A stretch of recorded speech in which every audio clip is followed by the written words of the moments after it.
उतार चढ़ाव के बीच तेजी के साथ कारोबार करते हुए हफ्ते के पहले दिन बाजार बचा है आखिरी 1.5 घंटा मजबूती के साथ रहने की पूरी उम्मीद। आइए, स्वागत है आप सबका फाइनल ट्रेड में। नमस्कार, मैं हूं अनिल सिंह और नमस्कार, मैं हूं दीपांशु भंडारी। और पूरे एक्शन वाला बाजार है और कुछ इंटरेस्टिंग ट्रेंड भी यहाँ पर निकल कर आ रहे हैं जिस पर अनिल जी से लेंगे उनकी राय। पर आइए पहले जान लेते हैं इस समय की बड़ी बातें। बताएं सर। दीप, बड़ी बात यही कि उतार चढ़ाव के बीच फिर से मजबूती बनाकर सेंचुरी मारने के मूड में है निफ्टी। 15,900 की तरफ तेजी से बढ़ता हुआ और बैंक निफ्टी 33,700 के करीब है। लीडरशिप आज फिर से बैंक निफ्टी की तरफ से आती हुई दिख रही है। 0.25% की उछाल इस वक्त आपको बैंक निफ्टी में दिखेगी, जबकि निफ्टी मुश्किल से 0.5% ही मजबूत है। सेंसेक्स लगभग 300 पॉइंट ऊपर 53,000 के ऊपर कारोबार करता हुआ दिख रहा है। खरीदारी का माहौल बढ़िया है। बढ़ने वाले शेयरों की संख्या काफी बेहतर है कमजोर शेयरों के मुकाबले में। जो तेजी बनती दिख रही है वो रेट सेंसिटिव स्टॉक से दिख रही है। बैंक्स के अलावा रियल एस्टेट और ऑटो, ये तीनों सेक्टर ऐसे जो अच्छी मजबूती के साथ दिख रहे हैं। और चाइना में थोड़े लॉकडाउन के रिलैक्सेशन की खबरों के चलते मेटल शेयरों में पिटने के बाद अब थोड़ी रिकवरी और खरीदारी का मूड बनता हुआ दिख रहा है। अमेरिकी बाजारों में शानदार रिकवरी आती दिख रही है। फ्यूचर्स पर डाउ फ्यूचर्स जो 200 नीचे थे अब सिर्फ 20 नीचे है पॉइंट। सो आजकल तो परसेंटेज भी लोग समझ ले बड़ी बात नहीं है। ऊपर से 20% गिरे हुए हैं मार्केट एक दिन में, ना सही लेकिन बुरा हाल है। सो काफी कुछ रिकवरी आपको अमेरिकी फ्यूचर्स में आते हुए दिख रही है और यूरोप के बाजारों में 0.5% के आसपास की कमजोरी के साथ कारोबार होता दिख रहा है। ये है अब तक का हाल। सर, आज एक इंटरेस्टिंग चीज हुई है। अब तक का ट्रेंड ये रहा है कि फर्स्ट हाफ में बाजार एक्टिव रहता है खरीदारी की तरफ और सेकंड हाफ में एक्टिव रहता है गिरावट की तरफ। आज भी लग रहा था वैसे ही हुआ, क्योंकि 12.5 हम डेज लो पर आ गए थे। एक बार के लिए तो निफ्टी सारी गेन्स गिव अप करके नेगेटिव में भी आ गया था, पर वहां से फिर बाजार ने रिकवरी के आसार दिखाए। Not to say that we are out of the woods yet, कि पूरी तरह हम बाहर नहीं निकले, बट एटलीस्ट वो ट्रेंड आज के लिए अभी के लिए तो ब्रेक करा हुआ है। वैसे 1.5 घंटे बाकी है उसमें। दीप, वैसे आज बड़े दिनों बाद आपने ये देखा होगा कि सुबह हमने कहा कि जहाँ खुले वहाँ खरीदिए, नीचे भी और लीजिए और बाय ऑन डिप्स की स्ट्रेटजी आज के लिए रखिए। करेक्ट, वो अब तक कारगर साबित होती दिख रही है और एग्जैक्टली बिल्कुल परफेक्ट लेवल से बाजार घूमे। निफ्टी देखिए 15,730 740 पिछले 3 दिनों का लो आज का और पिछले 2 ट्रेडिंग सेशन का लो एग्जैक्टली 15,740 है। बैंक निफ्टी 33,000 एग्जैक्टली 33,000 कल के लो से शुक्रवार के लो से घुमा है। तो बाजार ने परफेक्ट रिएक्शन दिया, कहीं कोई शिकायत नहीं। पहली चीज। दूसरी चीज, बाय ऑन डिप्स की स्ट्रेटेजी अब तक काम करती हुई दिख रही है। तीसरी चीज, अमेरिका को लेकर भी पिछले हफ्ते से हम बात कर रहे हैं कि 31,200 डाउ फ्यूचर्स पर मजबूत सपोर्ट के तौर पर आप देखिए डाउ फ्यूचर्स भी जो 200 पॉइंट से ज़्यादा कमजोर थे, रिकवर होकर 25-50 पॉइंट बचे हैं। तो पूरी तरह से अमेरिकी बाजारों के साथ साथ हम भी अपना रिएक्शन दे रहे हैं और अमेरिकी बाजारों में बड़ी पैनिक वाली बात नहीं है। 400 पॉइंट आप 450 पॉइंट शुक्रवार को बढ़े हैं, इसलिए डाउ फ्यूचर्स थोड़े सुस्त है। हो सकता है एक दो ट्रेडिंग सेशन अमेरिका में और उतार चढ़ाव का रहे, लेकिन कहीं न कहीं ये संकेत अमेरिकी बाजार भी देते हुए दिख रहे हैं कि अब हमें यहाँ पर रुकना है। भारतीय बाजार में एक ही समस्या है, वो है निफ्टी के पिछले 2 दिनों की क्लोजिंग। गुरुवार और शुक्रवार को हम 15,800 के नीचे बंद हो रहे हैं। लगातार 3 सेशन ऐसे हो गए दीप हमारे कि जहां हम 15,800 के नीचे बंद हो रहे हैं, उसके आसपास बंद हो रहे हैं। सो एक अच्छी क्लोजिंग आज चाहिए और अच्छी क्लोजिंग से मेरा मतलब है कि 16,000 के ऊपर की। थोड़ी लालची होने वाली बात है कि 16,000 125 अंक दौड़ना पड़ेगा सर। यहाँ से 125 ज्यादा नहीं है, ज्यादा तो नहीं है, बट जहाँ से आज घूमे कोशिश करें। हाँ, अगर 16,000 के ऊपर की क्लोजिंग मिले तो मजा आ जाएगा और आने में आ सकती कोई बड़ी बात नहीं। थोड़े से डाउ फीचर आप 100 पॉइंट ऊपर कर दीजिए, थोड़े से, ज्यादा नहीं।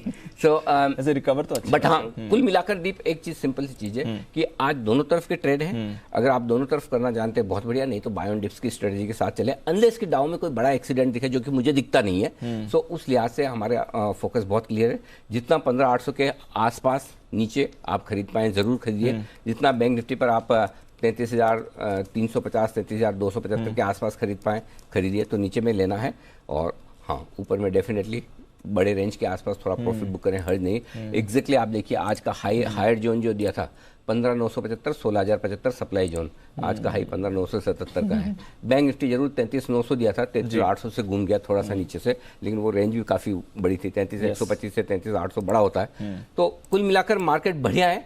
गिरावट में खरीदारी के मौके ढूंढे और इंडेक्स के साथ साथ कुछ स्टॉक्स हैं जो आपको अच्छा चांस दे रहे हैं खरीदारी करने का, वहां पर फोकस कर सकते हैं। बिल्कुल, तो स्टॉक्स पर थोड़ा फोकस करिए, थोड़ा इंडेक्स के लेवल्स पर रखिए नजर।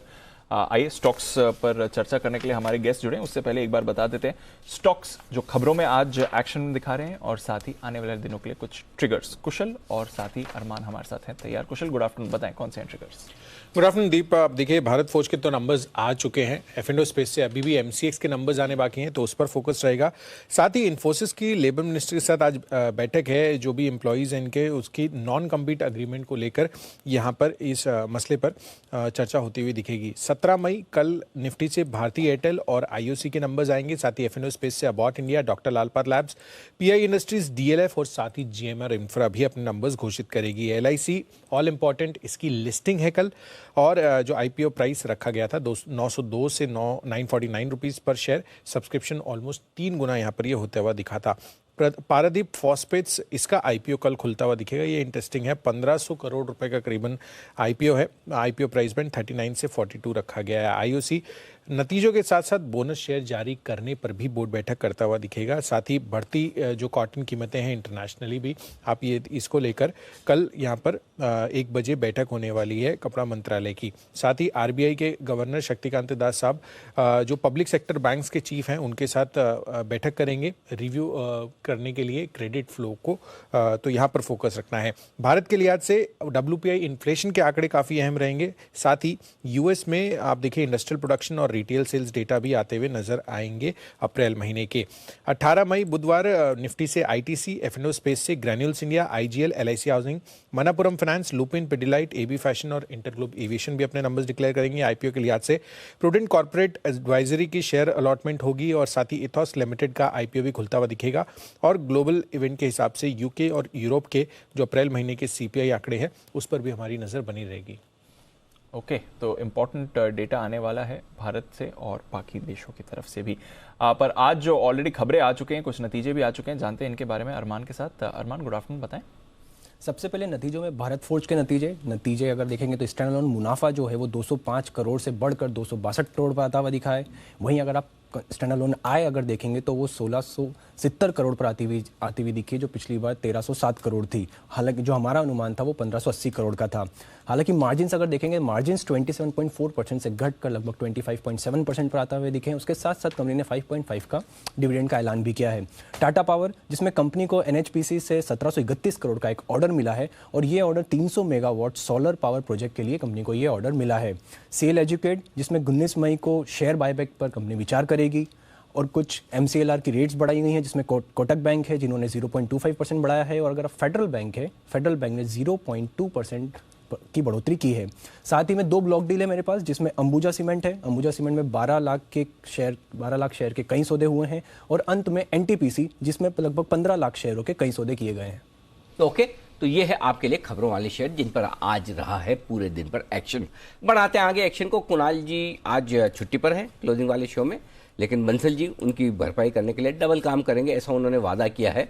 हम उसकी जांच परख करेंगे अगले 1.5 घंटे में, क्या वाकई में वो उतना काम करते हैं।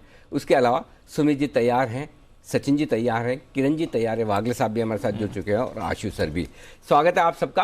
आशु सर, पहले तो आपकी राय दें मार्केट पर, और कोई अगर स्प्रेड कोई स्ट्रेटेजी देना चाहें निफ्टी बैंक निफ्टी पर। Thank you Anil ji. अनिल जी देखिए, मार्केट में अब लोअर लेवल पे तो आ गया है और यहाँ पे डैमेज भी हमने स्टॉक्स में काफी देखा है। बट मेरी एक सजेशन अनिल जी सबसे रहेगी कि अब जो मेजर डैमेज देखना था वो देख लिया, अब आपको ट्रेड मैनेज करना है, डैमेज कंट्रोल करना है। अगर अब तक किसी ने स्टॉक्स नहीं बेचे तो मुझे लगता है कि होल्ड करना चाहिए। यहाँ से जो अनिल जी हमने फ्राइडे को भी बात की थी कि 300-400 पॉइंट का निफ्टी में एक बाउंस बैक लगता है या थोड़ा सा होप है आना चाहिए। नहीं उस दिन आया क्योंकि फ्राइडे को सडनली क्लोजिंग में हमने देखा कि एक सेल ऑफ आ गया। But I still stand by कि मुझे लगता है कि 16,300-400 तक निफ्टी जा सकता है। अनिल जी जाए नहीं जाए, लेकिन डिसिप्लिन ये कहता है कि जैसे ऊपर में लेना नहीं होता तो नीचे में पैनिक भी नहीं करना है। हो सकता है टाइम वाइज कंसोलिडेशन भी हो जाएगी, टाइम वाइज करेक्शन भी होगी, बहुत बड़ी तेजी तो मतलब नहीं बन सकती। नॉर्मली क्या होता था अनिल जी कि जब भी हम घटते थे पिछले दिनों में, क्योंकि आदत ऐसी लोगों को हो गई है, कोई ना कोई मतलब बजट का सेल ऑफ आया या यूक्रेन रशिया क्राइसिस का सेल ऑफ आया, कोई भी सेल ऑफ आया, तो उसमें लगता था कि 2-4 दिन में रिवर्सल हो जाएगा, होता भी था। अब अनिल जी अगर रिवर्सल होगा तो वो बहुत छोटा होगा या बहुत लंबा नहीं होगा और इतना शार्प नहीं होगा कि अगर आदमी सोचे कि मैं पेशेंस रखता हूं, मेरे पास पैसे हैं तो आराम से। तो अनिल जी अब ग्राइंडिंग मार्केट है, आपको मेहनत करनी पड़ेगी, आपके जो स्टॉक्स फंसे हुए हैं उसको कॉल्स भी बेचनी पड़ेंगी। बट अनिल जी अभी जो स्टैंड है वो ये है कि 16,300 तक निफ्टी को एक अपमूव में जाना चाहिए। उसके लिए अनिल जी एक स्प्रेड है, वो स्प्रेड अनिल जी के 15,900 की, अभी इस वक्त 15,896 निफ्टी चल रहा है, तो इन द मनी कह सकते हैं या एट द मनी कह सकते हैं। 15,900 की एक कॉल लेनी है जिसका भाव चल रहा है अनिल जी 155 रुपए के करीब, और सॉरी हाँ 15,900 की, और 16,100 की अनिल जी दो बेचनी है जिसका भाव चल रहा है 67 रुपीज। तो अनिल जी स्प्रेड बनेगा सिर्फ 16 से 17 रुपए की कॉस्ट में। मैं फिर रिपीट करता हूं Anil ji for the consumption of all, 15,900 की एक कॉल लेनी है, 16,100 की दो बेचनी है, सिर्फ कॉस्ट आएगी 16-17 रुपए। सो अनिल जी 15,900 से लेके 16,300 तक, जो कि 16,300 का एक पड़ाव लगता है मेरे को जहां तक जाना चाहिए, कहीं भी मार्केट जाता है अगले 3 दिन के अंदर ये प्रॉफिटेबल ट्रेड है। इसमें जो डाउन साइड रिस्क है अनिल जी सिर्फ 17 रुपए का, इससे ज्यादा लॉस हो ही नहीं सकता। ऊपर का रिस्क अनिल जी अगर 16,300 के क्रॉस करता है, तो अगर 16,200 या 250 क्रॉस करेगा तो अनिल जी वो हमारा स्टॉप लॉस होगा अगर उससे बड़ी मूव आती है। और उस मूव से अनिल जी मैं ये बोलूंगा कि एक बाउंस बैक जरूर लगता है, तो उस बाउंस बैक के लिए प्ले करना चाहिए। और जो आपके स्टॉक्स हैं उनको होल्ड करिए, चाहे मेटल्स है कुछ है, वर्स्ट इज ओवर, लेकिन बहुत अच्छा नहीं होने वाला, लेकिन यहां से जरूर बेटर होगा, उसके लिए होल्ड करना चाहिए। तो फिलहाल तेजी की तरफ एक ट्रेड करें, लेकिन लिमिटेड तेजी के साथ 15,900 का कॉल ऑप्शन खरीदिए, 16,100 के दो बेचिए। ये राय है आपके लिए आशीष सर की तरफ से। 17 रुपए की कॉस्टिंग में ये आपके बन जाएगी पूरी की पूरी कॉस्ट, और 16,300 के आसपास तक आप हैं सेफ। इस रिकवरी में वहां जाने की कोशिश हो सकती है। आज का लो फिर से 15,740 है, जहां से लगभग 150 पॉइंट आप निफ्टी पर ऊपर है। आइए बढ़ते आगे। तैयार है सुमित जी अपने सुपरहिट शेयर के साथ? तो बता दूं आपको, सुमित जी के ऊपर एक जिम्मेदारी और भी है जी, कैश का ऑप्शन देने के भी, उसके लिए भी वो तैयार हो रहे हैं। लेकिन पहले उससे पहले सुपरहिट शेयर तैयार है बिगुल।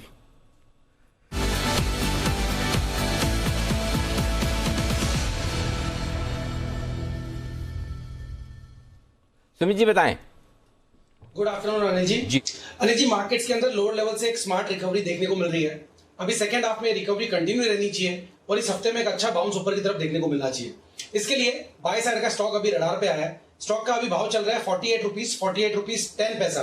स्टॉक का नाम है भेल, BHEL। भेल के अंदर एक अच्छा बाउंस बैक यहां से ऊपर की तरफ देखने को मिलना चाहिए। स्टॉक ओवरसोल्ड लेवल से बाउंस बैक दिखाने की शुरुआत कर रहा है। कल का और परसों का हाई ब्रेक हो चुका है। मेरे को लग रहा है यहां से स्टॉक के अंदर 8 से 10% का ऊपर का मूव इसी हफ्ते में भेल के अंदर देखने को मिलना चाहिए। छोटा सा स्टॉप लॉस लगाए नीचे में 46.10 के आसपास का सपोर्ट है, तो 46 रुपए का स्टॉप लॉस लगा के भेल में यहाँ पे CMB पे खरीदारी करें। ऊपर में जो टारगेट देखने को मिल सकता है 51 का पहला टारगेट बनेगा और 54 का दूसरा टारगेट बनेगा। इसी हफ्ते में ये ऊपर के लेवल भेल में देखने को मिलने चाहिए। ऑप्शन के जरिए भी यहाँ पे ट्रेड लिया जा सकता है। भेल का 49 का कॉल अभी ₹1.40 पे ट्रेड कर रहा है। 80 पैसे के स्टॉप लॉस से यहाँ पे खरीदारी करें। ₹2.5 से लेकर ₹3 तक के टारगेट भेल के 49 की कॉल के अंदर देखने को मिल सकता है और स्पॉट लेवल्स में 54 रुपए तक के लेवल जल्दी भेल में ऊपर में देखने को मिलने चाहिए। खरीदारी करें BHEL भेल। बिल्कुल, तो भेल में खरीदारी करने की राय। और आप देख सकते हैं सारे के सारे स्टॉक सरकारी कंपनियों की काफ़ी मजबूती दिखा रहे हैं, जो डायरेक्टली इनडायरेक्टली कैपिटल गुड्स या फिर डिफेंस से जुड़े हों। भेल आप देख लीजिए मजबूती के साथ ट्रेड कर रहा है। Bharat dynamic, BEL, HAL, Hindustan aeronautics, ये वो सारे स्टॉक से जहाँ पर अच्छा एक्शन होता हुआ दिख रहा है, यहाँ पर खरीदारी करने का मौका बन सकता है। तो डिफेंस वाले शेयर दीप काफ़ी मजबूत होते हुए दिख रहे हैं, इसमें कोई डाउट नहीं। ये स्टॉक काफ़ी एक्शन में। आइए बिगुल सचिन जी के लिए BTST का।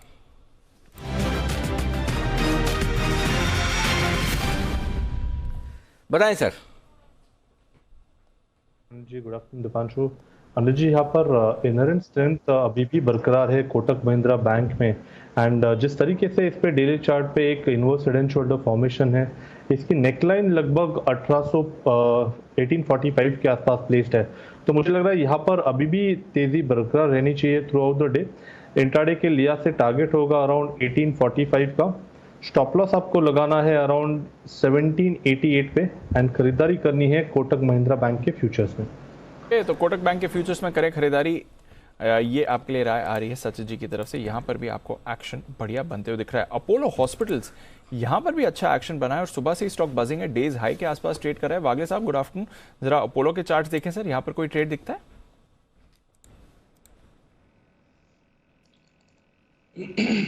दीपांशु, अभी भी थोड़ा सा मैं वेट करूंगा, साइडवेज ही लगता है मेरे लिए। 3720 के ऊपर अगर ये निकलता है तो मोमेंटम आना चाहिए। अभी 3675 3680 के आसपास है। ऐसा कोई पैटर्न नहीं है कि यहाँ से वन वे चलना चाहिए, ऐसा कोई संकेत फिलहाल तो नहीं है। अगर 3720 के ऊपर निकलता है फिर एक 3800 तक की मूव आ सकती है।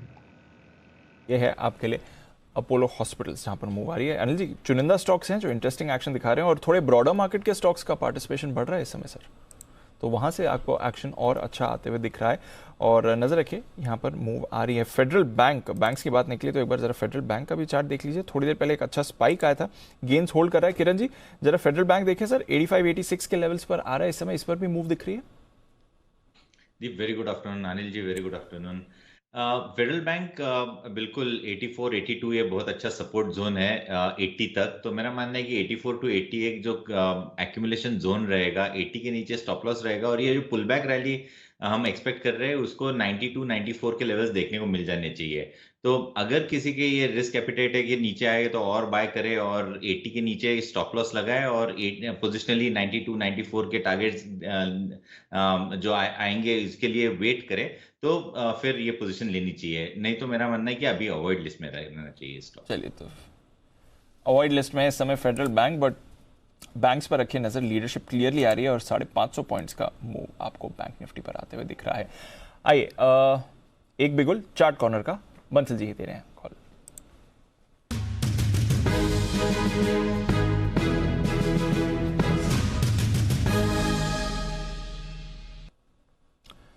बताएं sir. Divanshu, chart corner pick है एस्कॉर्ट्स में खरीदारी की राय है। इसमें अगर देखें तो नीट क्लीन क्लियर रिवर्सल देखने को मिला है। बायबैक के चलते स्टॉक में एक डिक्लाइन आया था, नीचे में एक बेस है और आज देखें तो एक कंफर्मेशन मिल रहा है रिवर्सल का। 1618 1618 का स्टॉप लॉस है, 1686 के टारगेट के लिए एस्कॉर्ट्स पे खरीदारी की राय है।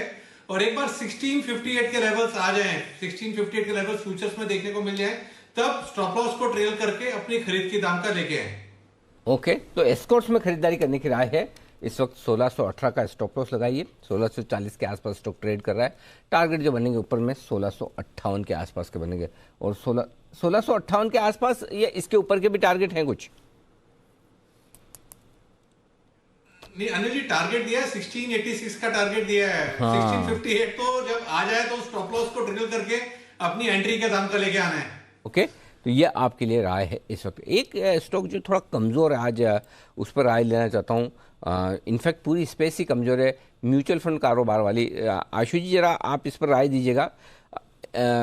सारे के सारे म्यूचुअल फंड बिजनेस वाले स्टॉक्स थोड़े कमज़ोर हैं, चाहे वो निप्पॉन एएमसीओ, एचडीएफसी एएमसीओ, बिरला, इसके बाद एक एबी कैपिटल 5% आज घटा हुआ है। ये एक बार एबी कैपिटल के चार्ट्स में जरा सुमित जी आप जरा इसके चार्ट्स तैयार करके रखिएगा, तब तक एक बार आशु जी से जरा फंडामेंटल राय लेकर आऊँ। खबरें भी ढेर सारी मार्केट में चल रही जिनके चलते हुए ये स्टॉक सारे कमज़ोर हैं, जो कुछ पिछले हफ्ते भर में हुआ है। बताएं सर क्या करना है? अनिल जी, एबी कैपिटल तो आज का एक्सीडेंट है, बट आई थिंक मेरा लॉन्ग टर्म डिसिप्लिन, जो कुछ स्टॉक्स हैं जिनको किसी भी भाव पे मतलब लेना नहीं है, कैरिड अवे नहीं होना उनको लेके, चाहे वो ब्रेकआउट्स दिखें, अच्छे भी लगे, और ये भी एक वन ऑफ द लिस्ट में है एबी कैपिटल।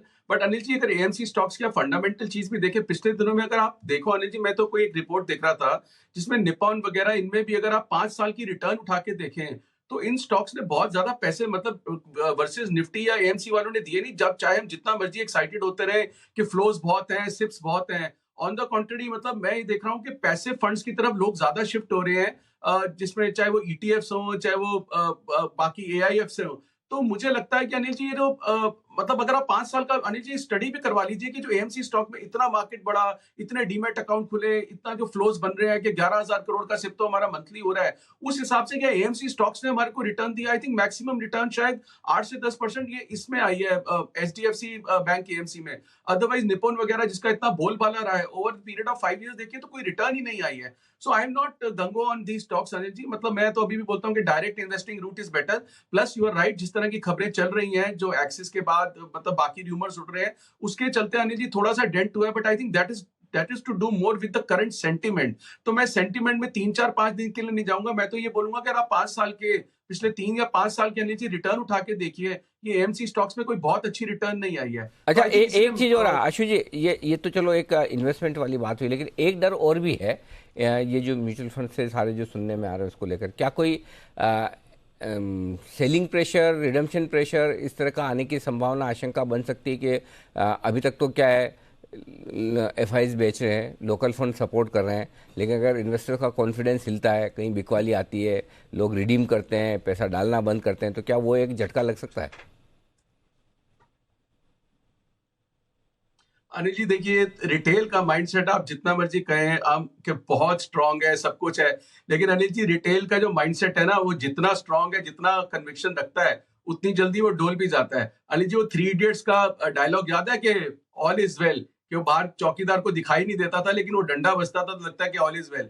तो रिटेल को भी लगता है अनिल जी जब तक तेजी चल रही है, पैसे आ रहे हैं, ऑल इज वेल, और जब माइनस होता है अनिल जी तो बाकी चीजें भी इफेक्ट करने लग जाती हैं। तो मुझे रिटेल का ऐसा मतलब पिछली बार की तरह इतनी जल्दी विड्रॉल तो नहीं लगता, लेकिन Anil ji it is less to do with the mutual fund means overall जो ये protocol mutual fund protocol, it is more to do with the market. अगर अनिल जी कहीं ये लगने लग गया कि 2022 में पैसे नहीं आने, और ऑन टॉप ऑफ दैट ये न्यूज आया क्योंकि मार्केट सेंटीमेंट खराब है, वो चीज है अनिल जी। मार्केट में लिक्विडिटी और सेंटीमेंट हम थोड़ी देर के लिए तो बोल सकते हैं कि ये चीजें लॉन्ग टर्म में इफेक्ट नहीं करती हैं, लेकिन अनिल जी करती हैं बिल्कुल। जो मैंने उस दिन भी आपसे बात की कि पिछले दिनों में बंद पीवीआर और बंद इंडिगो का पी भी इतना बढ़िया था, और वो सिर्फ लिक्विडिटी और सेंटीमेंट की वजह से था कि अनिल जी सब चीजें बाजार चल रहा था। अदरवाइज अनिल जी अब एक्सपेंशन बहुत कम हो गई है। अनिल जी बग्गा जी बहुत मैक्रो चीजें बात करते रहते हैं, हम भी बहुत मैक्रो रिपोर्ट्स मतलब बना रहे हैं, जिन पे काम कर रहे हैं। अनिल जी आज भी अगर आप ये देखिए, जो मतलब सबसे बड़ा जो दुश्मन है पूरे देश मतलब दुनिया का,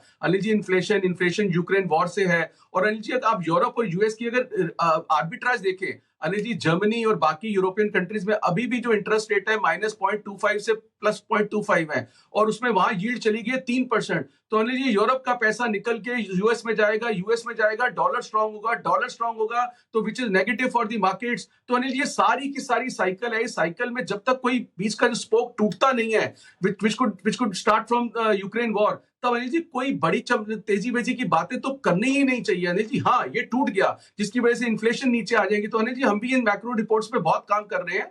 तो इसलिए अनिल जी ऐसा नहीं है कि मन है कि मंदी बोल दी, या मन है कि तेजी नहीं आएगी बोल दी। There are absolutely fundamental reason जिसकी वजह से हम कह रहे हैं कि 2022 में पैसे नहीं बनेंगे, और जो फंस गए उनके। आज भी अनिल जी मार्केट ऊपर खुला, आज हमने पुट की कॉल दी, लेने की कॉल दी इंट्राडे। उसका सिर्फ रीजन ये था अनिल जी 150 पॉइंट निफ्टी ऊपर खुलने के बाद भी स्टॉक्स की पार्टिसिपेशन नहीं थी, स्टॉक्स दम दिखा नहीं रहे। अभी भी हमने ट्रेड दिया, वो निफ्टी में दिया क्योंकि निफ्टी में एक बाउंस बैक लगता है, चाहे वो शॉर्ट कवरिंग की वजह से या गैप अप की वजह से, या वो जो उस दिन बात की लॉ ऑफ एवरेजेस की वजह से एक दिन डाउ ऊपर जाएगा तो हम गैप अप खुल सकते हैं। तो वो ट्रेड इंडेक्स में तो अनिल जी मिलते रहेंगे, स्टॉक्स में अनफॉर्चुनेटली अभी भी कोई इंटरेस्ट नहीं है। And in the light of current news तो अनिल जी स्टॉक में एक्सीडेंट्स और दिखेंगे आपको। तो ये है आपके लिए राय आशु सर की तरफ से। आइए कुछ बिगुल का वक्त है, किरण का कमाल।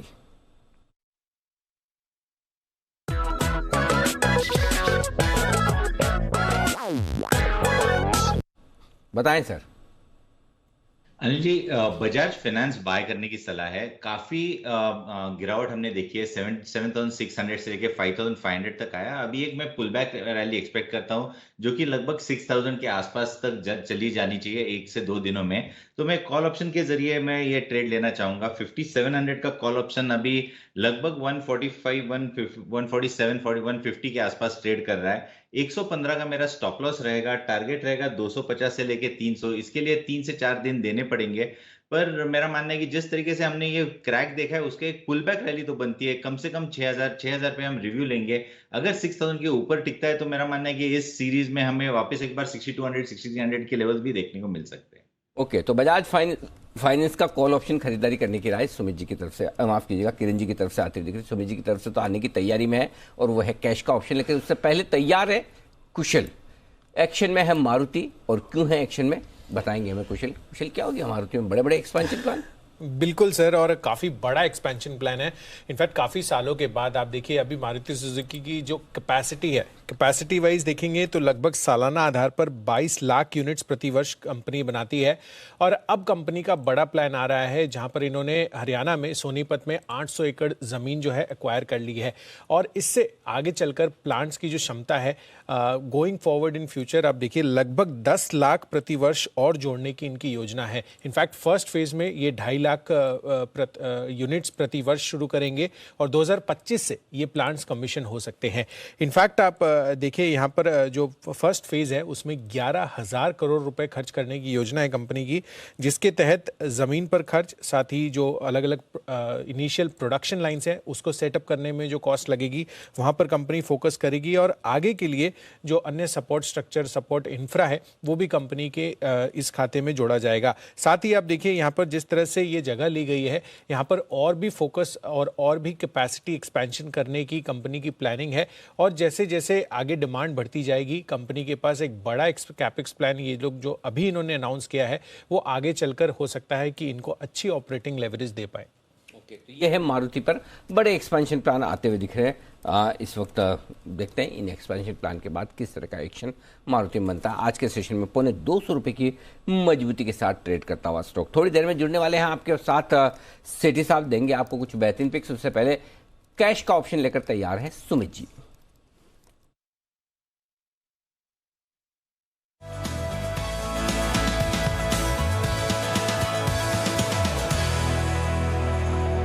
बताएं sir. Anil ji, stock option है, बाय का स्टॉक ऑप्शन है। अभी भाव चल रहा है 124 रुपए 50 पैसे, 125 रुपए। स्टॉक का नाम है अशोक लीलैंड। अशोक लीलैंड के अंदर यहां से मोमेंटम बनेगा। ऑप्शन में इसमें ट्रेड लेना है। 125 वाला कॉल अभी 3 रुपए 60 पैसे पे ट्रेड कर रहा है। मेरे को लग रहा है कि अशोक लीलैंड में आज और यहां से 1-2 दिनों के अंदर एक अच्छा ऊपर का मूव देखने को मिलना चाहिए। ऊपर के अंदर अशोक लीलैंड में 130 रुपए से लेके 132 रुपए तक का मूव देखने को मिल सकता है। इसके लिए 125 वाला कॉल अभी यहाँ पे सीएमबी पे खरीदारी करें। ₹2.5 का नीचे के अंदर इसमें स्टॉप लॉस लगाएं। ऊपर में जो टारगेट देखने को मिल सकते हैं 5.5 रुपए से लेके 7.5 रुपए तक के देखने को मिल सकते हैं। अशोक लीलैंड 125 वाला कॉल खरीदे, 5.5 7.5 का टारगेट, ₹2.5 का नीचे में स्टॉप लॉस। ओके, तो ये है आपके लिए कॉल ऑप्शन खरीदारी करने के आए सुमित जी की तरफ से, और तैयार है सचिन जी भी BTSTT।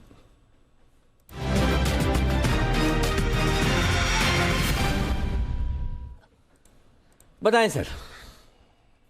अनिल जी, यहाँ पर दोनों साइड के ट्रेड्स मिल रहे हैं। मुझे लग रहा है यहाँ पर पेंट स्टॉक्स में जो ब्रेकडाउन हुआ है उसी का फॉलो थ्रू एक्शन नजर आ रहा है। एशियन पेंट्स अभी भी वीक लग रहा है। जिस तरीके से इसने वापस 3000 का लेवल तोड़ दिया है, एक काफी क्लियर कट रेजिस्टेंस है 3100 पे, एंड मुझे लग रहा है नीचे के लेवल लगभग अराउंड 2885 के आसपास के स्विंग्स बन सकते हैं। तो 100-125 पॉइंट की मंदी यहाँ से अभी भी नजर आ रही है एशियन पेंट्स में।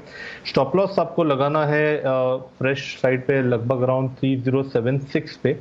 पहला टारगेट होगा 2960 का एंड सेकेंड टारगेट होगा अराउंड 2885 का। ये ट्रेड हमने हमारे क्लाइंट्स को भी दिलाया है कुछ ही मिनट पहले। लगभग 3000 का पुट ऑप्शन भी यहाँ पर खरीदारी करने की सलाह है। तो जिस तरीके से मार्केट में मोमेंटम है, मुझे लग रहा है दोनों लॉन्ग एंड शॉर्ट्स का कॉम्बिनेशन रखना चाहिए आपको। एंड वहाँ पर भी लगभग अराउंड 145 के आसपास के स्विंग्स होने की एक्सपेक्टेशन है। तो 42 के स्टॉप लॉस के साथ 3000 का पुट ऑप्शन भी खरीदा जा सकता है एशियन पेंट्स का। आपने स्ट्रेटेजी तो सही बताई है सचिन जी, लॉन्ग और शॉर्ट दोनों का मिक्स रखना चाहिए। इससे इस पे आपसे भी सवाल है, आशु जी से भी है। वो लॉन्ग शॉर्ट दोनों में मिक्स बहुत लोगों ने बहुत बार ट्राई भी किया, ऐसा नहीं कि नहीं किया, लेकिन फिर दोनों में स्टॉप लॉस ट्रिगर हो जाते हैं।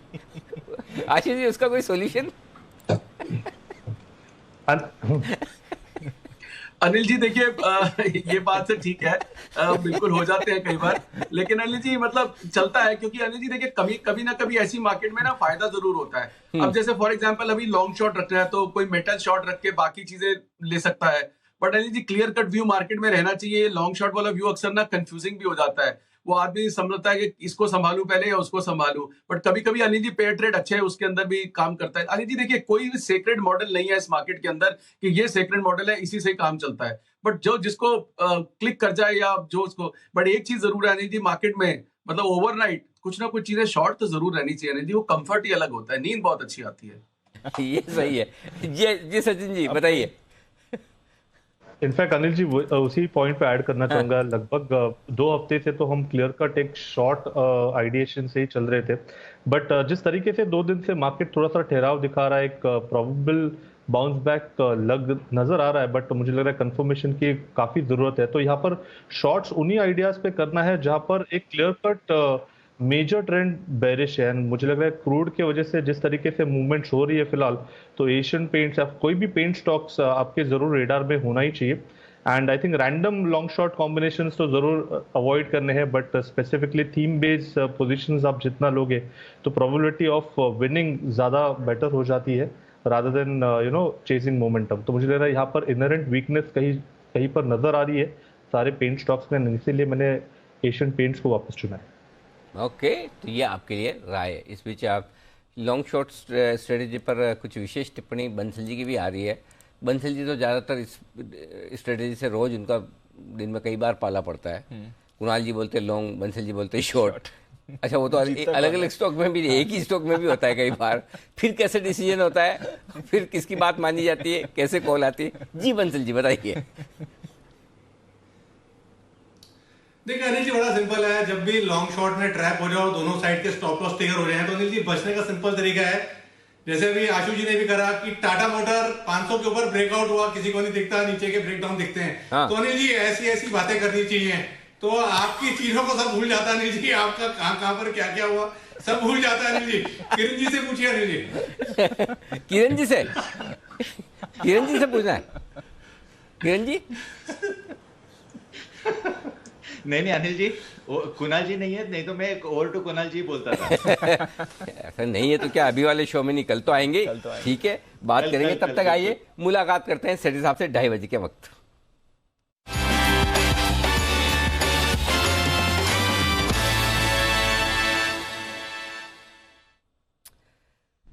स्वागत है सेठी साहब आपका। बताएं सर, क्या है इरादा आज? Good afternoon Anil ji. Good afternoon Dipanshu. Anil ji, इरादा से वही है रोज वाला, 2 स्टॉक है कैश मार्केट में जिसमें खरीदारी करनी है। अनिल जी, मैं मानता हूं कि बाजार में जो एक बहुत भारी गिरावट आई है, उसके बाद इन लेवल से अब थोड़ी रिकवरी एक्सपेक्ट करनी चाहिए।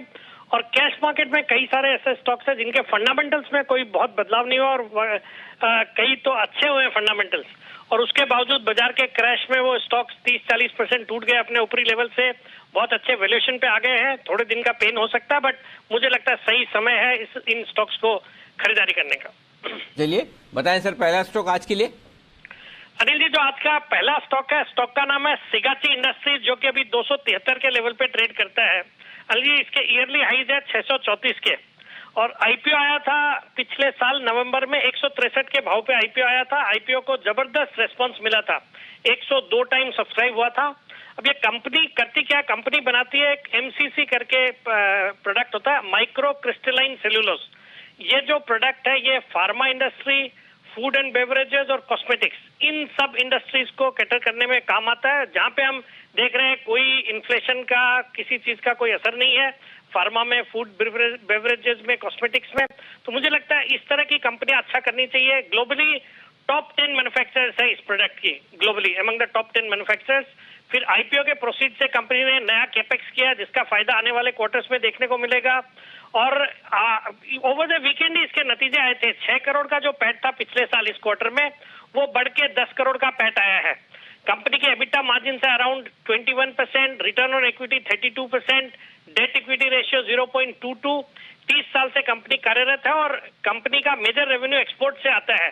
40 से ज्यादा देशों में एक्सपोर्ट करती है कंपनी, और रुपये के डिप्रिसिएशन से इसको फायदा उसका भी होना है। तो मुझे लगता है ये स्टॉक जो कि 634 के हाइज करके आज इन लेवल्स पे ट्रेड करता है और वैल्यूएशन के लिहाज से भी अब बहुत ही सस्ता है, यहाँ पे खरीदारी करने की सलाह है। मेरा इसमें शॉर्ट टर्म टारगेट है 295 रुपए का, स्टॉप लॉस रखना 260 रुपए का। ओके, तो ये है आपके लिए 260 के स्टॉप लॉस के साथ 295 के टारगेट की तरफ तेजी से बढ़ता हुआ सिगाची इंडस्ट्रीज। बताएं सेठी साहब आज के लिए दूसरा शेयर।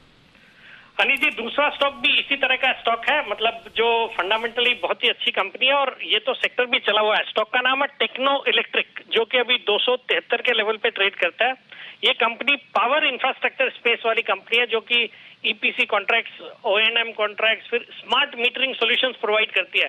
स्मार्ट मीटर से याद आया, बजट के दिन भी जब फाइनेंस मिनिस्टर ने स्मार्ट मीटर पे कुछ अनाउंसमेंट्स करे थे, तो ये स्टॉक रडार पे था। मैंने भी रिकमेंड किया, शायद आपने भी किया था उस दिन, जो मुझे याद आता है।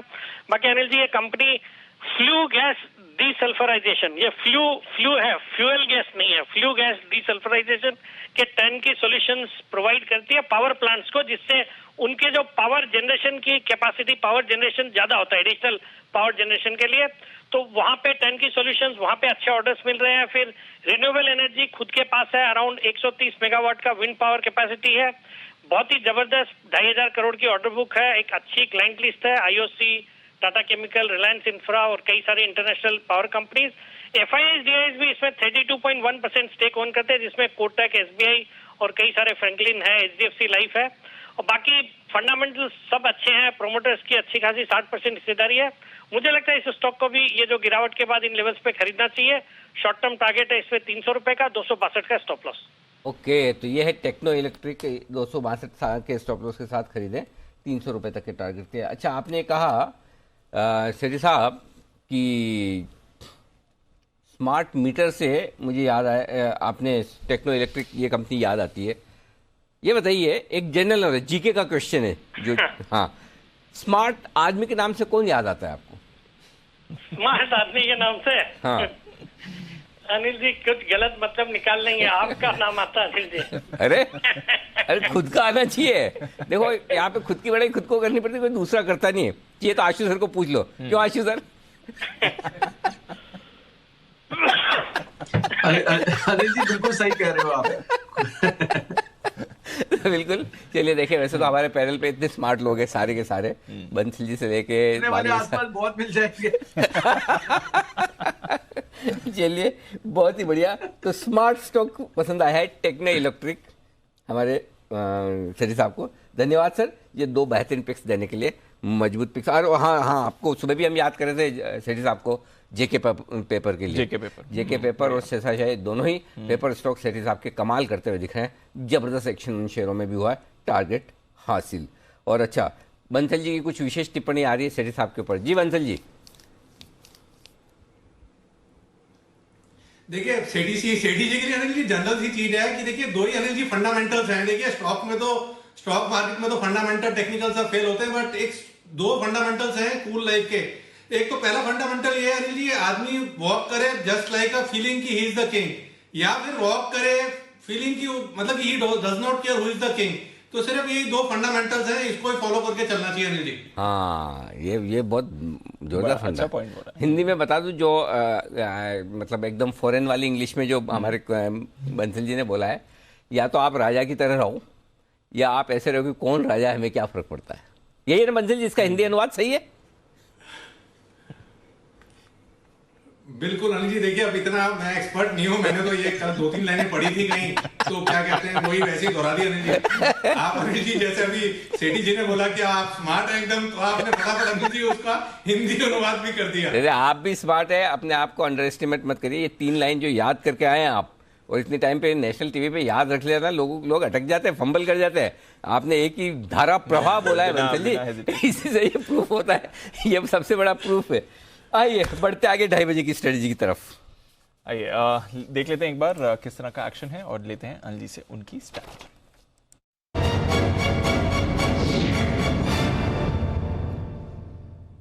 सर डाउ फ्यूचर्स तो और रिकवर होकर पॉजिटिव टेरिटरी में आ गए, तो ये अच्छा संकेत है। नैस्डैक फ्यूचर्स पर भी निचले स्तरों से आपने रिकवरी देखी है। यूरोप के बाजार एकदम सपाट कारोबार कर रहे हैं सर, कुछ एक्शन वहां पर नहीं हो रहा है। जहां तक एशिया की बात है, चीन के बाजार थोड़े सुस्त थे, जापान और हांगकांग में हल्की फुल्की आपने खरीदारी देखी है। तो कोई बड़ी मूव्स नहीं आ रही हैं जहां तक ग्लोबल मार्केट्स का सवाल है। थोड़ी वॉलेटिलिटी है और थोड़ा रेंज में कारोबार आपको होते हुए दिख रहा है। सर बताएं हमें क्या करना है इस समय? यू डीप खरीदारी का है आज सुबह से, और थोड़ा थोड़ा मतलब मार्केट आज बेसिकली जो हुआ ना, ये ट्रिपल बॉटम जिसको बोल सकते हैं। गुरुवार का लो है 15,735, शुक्रवार का लो 15,740, आज का लो 15,739। सो बेसिकली 3 दिन से हम इसी लो पर हैं। अब खराब क्या है? खराब ये कि गुरुवार को बंद हुए 15,808, शुक्रवार को 15,782। तो जो 8 मार्च को लो थे उसके नीचे हम 2 दिन से बंद हो रहे हैं। तो आज पहली चीज तो है कि अगर हमको जो क्लोजिंग चाहिए वो 15,871 के ऊपर की चाहिए, जहां पर अभी आप हैं। तो कम से कम आप 8 मार्च के ऊपर के लो की के ऊपर क्लोज होने की कोशिश करें। तो 2 दिन बंद होकर फिर भी तीसरे दिन ऊपर बंद हो जाते तो बुरा नहीं है। 16,000 के ऊपर की मिल जाए तो कल के लिए थोड़े संकेत और बेहतर होंगे, जो मैं थोड़ा ऑप्टिमिस्टिक होकर उम्मीद कर रहा हूँ। अब बचे हुए समय के लिए क्या इंपॉर्टेंट है? सिंपल है, 15,750 15,800 सपोर्ट के तौर पर काम करेगा। जैसे आप 15,800 की तरफ निफ्टी को आते देखेंगे, आपको शॉर्ट कवरिंग और खरीदारी आती हुई नजर आएगी। जैसे आप 16,000 की तरफ बढ़ते हुए देखेंगे, वहां पर आपको प्रॉफिट बुकिंग आएगी। वही 15,950 16,000 में प्रॉफिट बुकिंग आई न। 15,800 के नीचे बंद होने की कोशिश करेगा निफ्टी आज। उसकी वजह यह है दीप कि 15,800 के पुट पर 42 लाख शेयर है, हाईएस्ट ओपन इंटरेस्ट है। न 16,000 के ऊपर बंद होना है, 63 लाख शेयरों का ओपन इंटरेस्ट है कॉल्स में, वो भी हाईएस्ट है। तो दो पिलर आपके है इकट्ठे, 15,800 16,000 क्लोजिंग बेसिस पे, इसके बीच में आपको बंद होना है कहीं कहीं। 15,900 हल्की फुल्की रुकावट है, 32 लाख शेयर वहाँ पर कॉल्स में, तो शायद संभावना है कि आप कहीं 15,900 के आसपास थोड़ा सा नीचे बंद हो जाए, ऐसा दिख रहा है। लेकिन फिर भी आखिरी मिनटों में जिस तरह से अब डाउ फ्यूचर्स नीचे से रिकवर हुए हैं 200 पॉइंट, थोड़ी रिकवरी 100-150 पॉइंट की और आ जाए अगर आखिरी 1 घंटे में, तो कमाल हो जाए, तो फिर हम 16,000 के ऊपर बंद हो जाए। तो हमें तेजी जो गिननी है, तेजी तो नहीं कहूँगा कि रिकवरी, या यूँ कहें कि हम मुश्किल से बाहर हैं, उसके लिए 16,000 पार करके उसके ऊपर बंद होना ज़रूरी है। क्लियर है? अब आइए बैंक निफ्टी। बैंक निफ्टी आप हैं इस वक्त 33,700 पर। पहली चीज़ तो ये कि 2 दिनों से 33,000 का लो बना रहे हैं, आज भी बनाया, शुक्रवार को भी बनाया, और इसका मतलब ये कि 33,000 आपके लिए बड़ा बेस हो गया।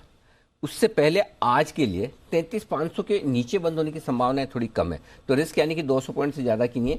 33,500 के पुट पर 18 लाख शेयर है, और नहीं आप 34,000 के ऊपर बंद होंगे जहाँ 23 lakh share highest open interest है। तो बचे हुए समय के लिए 33,500 34,000 ये रेंज दिख रही है, तो देखते हैं इसके कहीं बाहर निकलता है। और निफ्टी के लिए क्लियर कट है 15,800 16,000 ये रेंज है, क्लियर कट है, तो रेंज बाउंड रहेगा। बाय ऑन डिप्स की स्ट्रेटेजी है, नीचे आए खरीदने का मौका देखें, बस सिंपल। ओके, थोड़ा नीचे आए खरीदने का मौका देखें, वैसे रेंज बाउंड है बाजार। इस बीच अच्छी खबर आ रही है, आईएमडी ने पहले ही कह दिया था कि इस साल मानसून थोड़े कुछ दिन जल्दी आ जाएगा। दक्षिण बंगाल के कुछ एरियाज में मानसून का दस्तक हो चुका है, तो चलिए मानसून भी अब आने की तैयारी में है। 26 से 27 तारीख तक केरल पहुंचने के आसार हैं।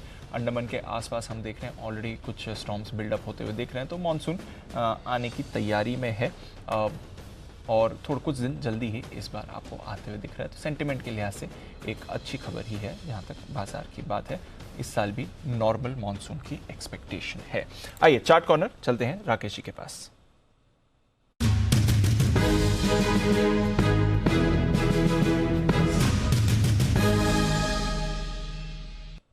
बताएं sir. Deepanshu, chart corner pick है हिंदुस्तान यूनिलीवर, काफी बेहतरीन टेक्निकल स्ट्रक्चर है, नीट क्लीन क्लियर रिवर्सल है, 2100 के अराउंड डबल बॉटम है, और ट्रेडिंग के नजरिए से ये स्टॉक 2465 2270 की तरफ जा रहा है। तो लीवर को खरीदने की राय है 2200 से थोड़ा सा नीचे 2198 का स्टॉप लॉस लगाना है, 2265 से लेकर 2270, 2265 से लेकर 2270 टारगेट जोन है, और एक बार 2242 के लेवल्स आ जाएं, 2242 के लेवल आ जाएं, तब स्टॉप लॉस को ट्रेल करके अपनी खरीद की दाम पर लेके आए। हिंदुस्तान यूनिलीवर HUL, इस पर है खरीदारी की राय। आज सुबह सुमित जी की तरफ से भी आपने इस पर खरीदारी की राय आती देखी थी। 2280 के टारगेट्स सुबह सुमित जी ने HUL पर आपको दिए थे, तो ये भी एक काउंटर है जहां पर आपको अच्छी मूव आती हुई दिख रही है। इनफैक्ट सुमित जी से भी एक बार ले लें कॉल पर अपडेट। सुमित जी, वैसे तो बंसल जी ने अब आपकी कॉल आगे ले ली है और टारगेट्स भी बड़े उनके निकल कर आ रहे हैं, बट जो सुबह आपने राय दी थी खरीदारी की, उस पर अपडेट देंगे? हाँ बिल्कुल दीपांशु, कोई दिक्कत नहीं है HUL के अंदर। HUL में पोजीशंस होल्ड करें और फ्रेश खरीदारी बिल्कुल करें, क्योंकि HUL के अंदर यहाँ से आने वाले दिनों में एक बढ़िया मूव बनेगा। 2280 तो इमीडिएट के शॉर्ट टर्म के टारगेट होंगे। मेरे को ओवरऑल लगता है 2400 रुपए तक के लेवल भी आने वाले दिनों में HUL में देखने को मिल सकते हैं, तो पोजीशंस होल्ड करें और खरीदारी करें। आपके लिए HUL पर आती हुई कुणाल जी, राकेश जी की तरफ से भी, और सुमित जी ने तो आज स्टॉक ऑफ द डे दिया ही है इस स्टॉक को। आइए बढ़ते आगे। नितिन जी हमारे साथ हैं फोन लाइन पर इस वक्त निफ्टी पर निशाना लगाने के लिए।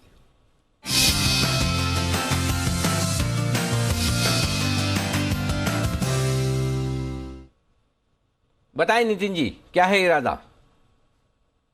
15,900 की कॉल ऑप्शन लेंगे जो 143 144 में मिल रही है। इसका स्टॉप लॉस 110 का होगा और टारगेट 185 190 के होंगे। ये कॉल ऑप्शन 12:30 बजे वाले शो में 100 रुपए के आसपास भी मैंने दी थी। उस समय टारगेट 140 का था जो अचीव हो गया, बट करंट सिचुएशन में डेटा पॉजिटिव बन रहे हैं। बैंक निफ्टी से लीडरशिप मिल सकती है ऊपर की तरफ, तो हम 15,900 की कॉल ऑप्शन ले रहे हैं, 144 के आसपास है। स्टॉप लॉस इसका 110 का रखेंगे, 110 का स्टॉप लॉस होगा और टारगेट 185 से 190 की होगा। आपके लिए निफ्टी 15,900 की कॉल खरीदने की राय। नितिन जी, बैंक निफ्टी भी थोड़ा अच्छे एक्शन में है, 600 पॉइंट ऊपर, यहाँ से कैसा एक्शन एक्सपेक्ट करेंगे सर? देखिए, बैंक निफ्टी में भी डेटा पॉजिटिव बन रहा है, और एक पॉजिटिव और है, कल LIC की लिस्टिंग भी है, और कुछ डेटा में शॉर्ट कवरिंग का भी आज डेटा मुझे दिख रहा है।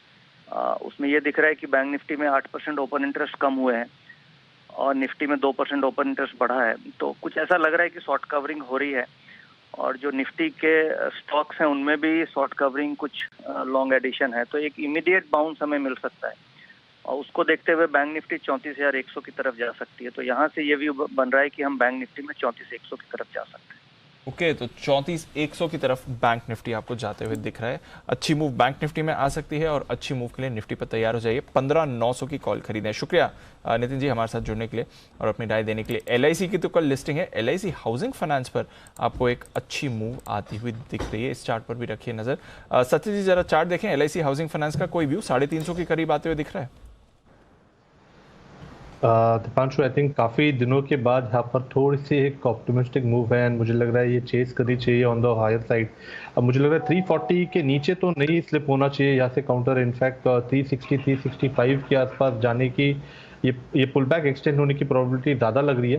तो डेफिनेटली अगर किसी की इंट्राडे में लॉन्ग पोजीशन है तो होल्ड करने की सलाह होगी। स्टॉप लॉस आपको लगाना है 340 के आसपास एंड पोजीशन को रिव्यू करना है लगभग अराउंड 360 के आसपास। ये है LIC हाउसिंग फाइनेंस जहां पर कल एक्शन देखने को मिल सकता है सेंटीमेंट के लिहाज से, और वो है कल लिस्टिंग LIC की। आइए बढ़ते आगे और LIC की लिस्टिंग पर भी एक बार व्यू लेंगे आशु सर से, अगर है उनका कोई व्यू तो। लेकिन उससे पहले वसीम साहब तैयार हैं, करते हैं उनसे मुलाकात।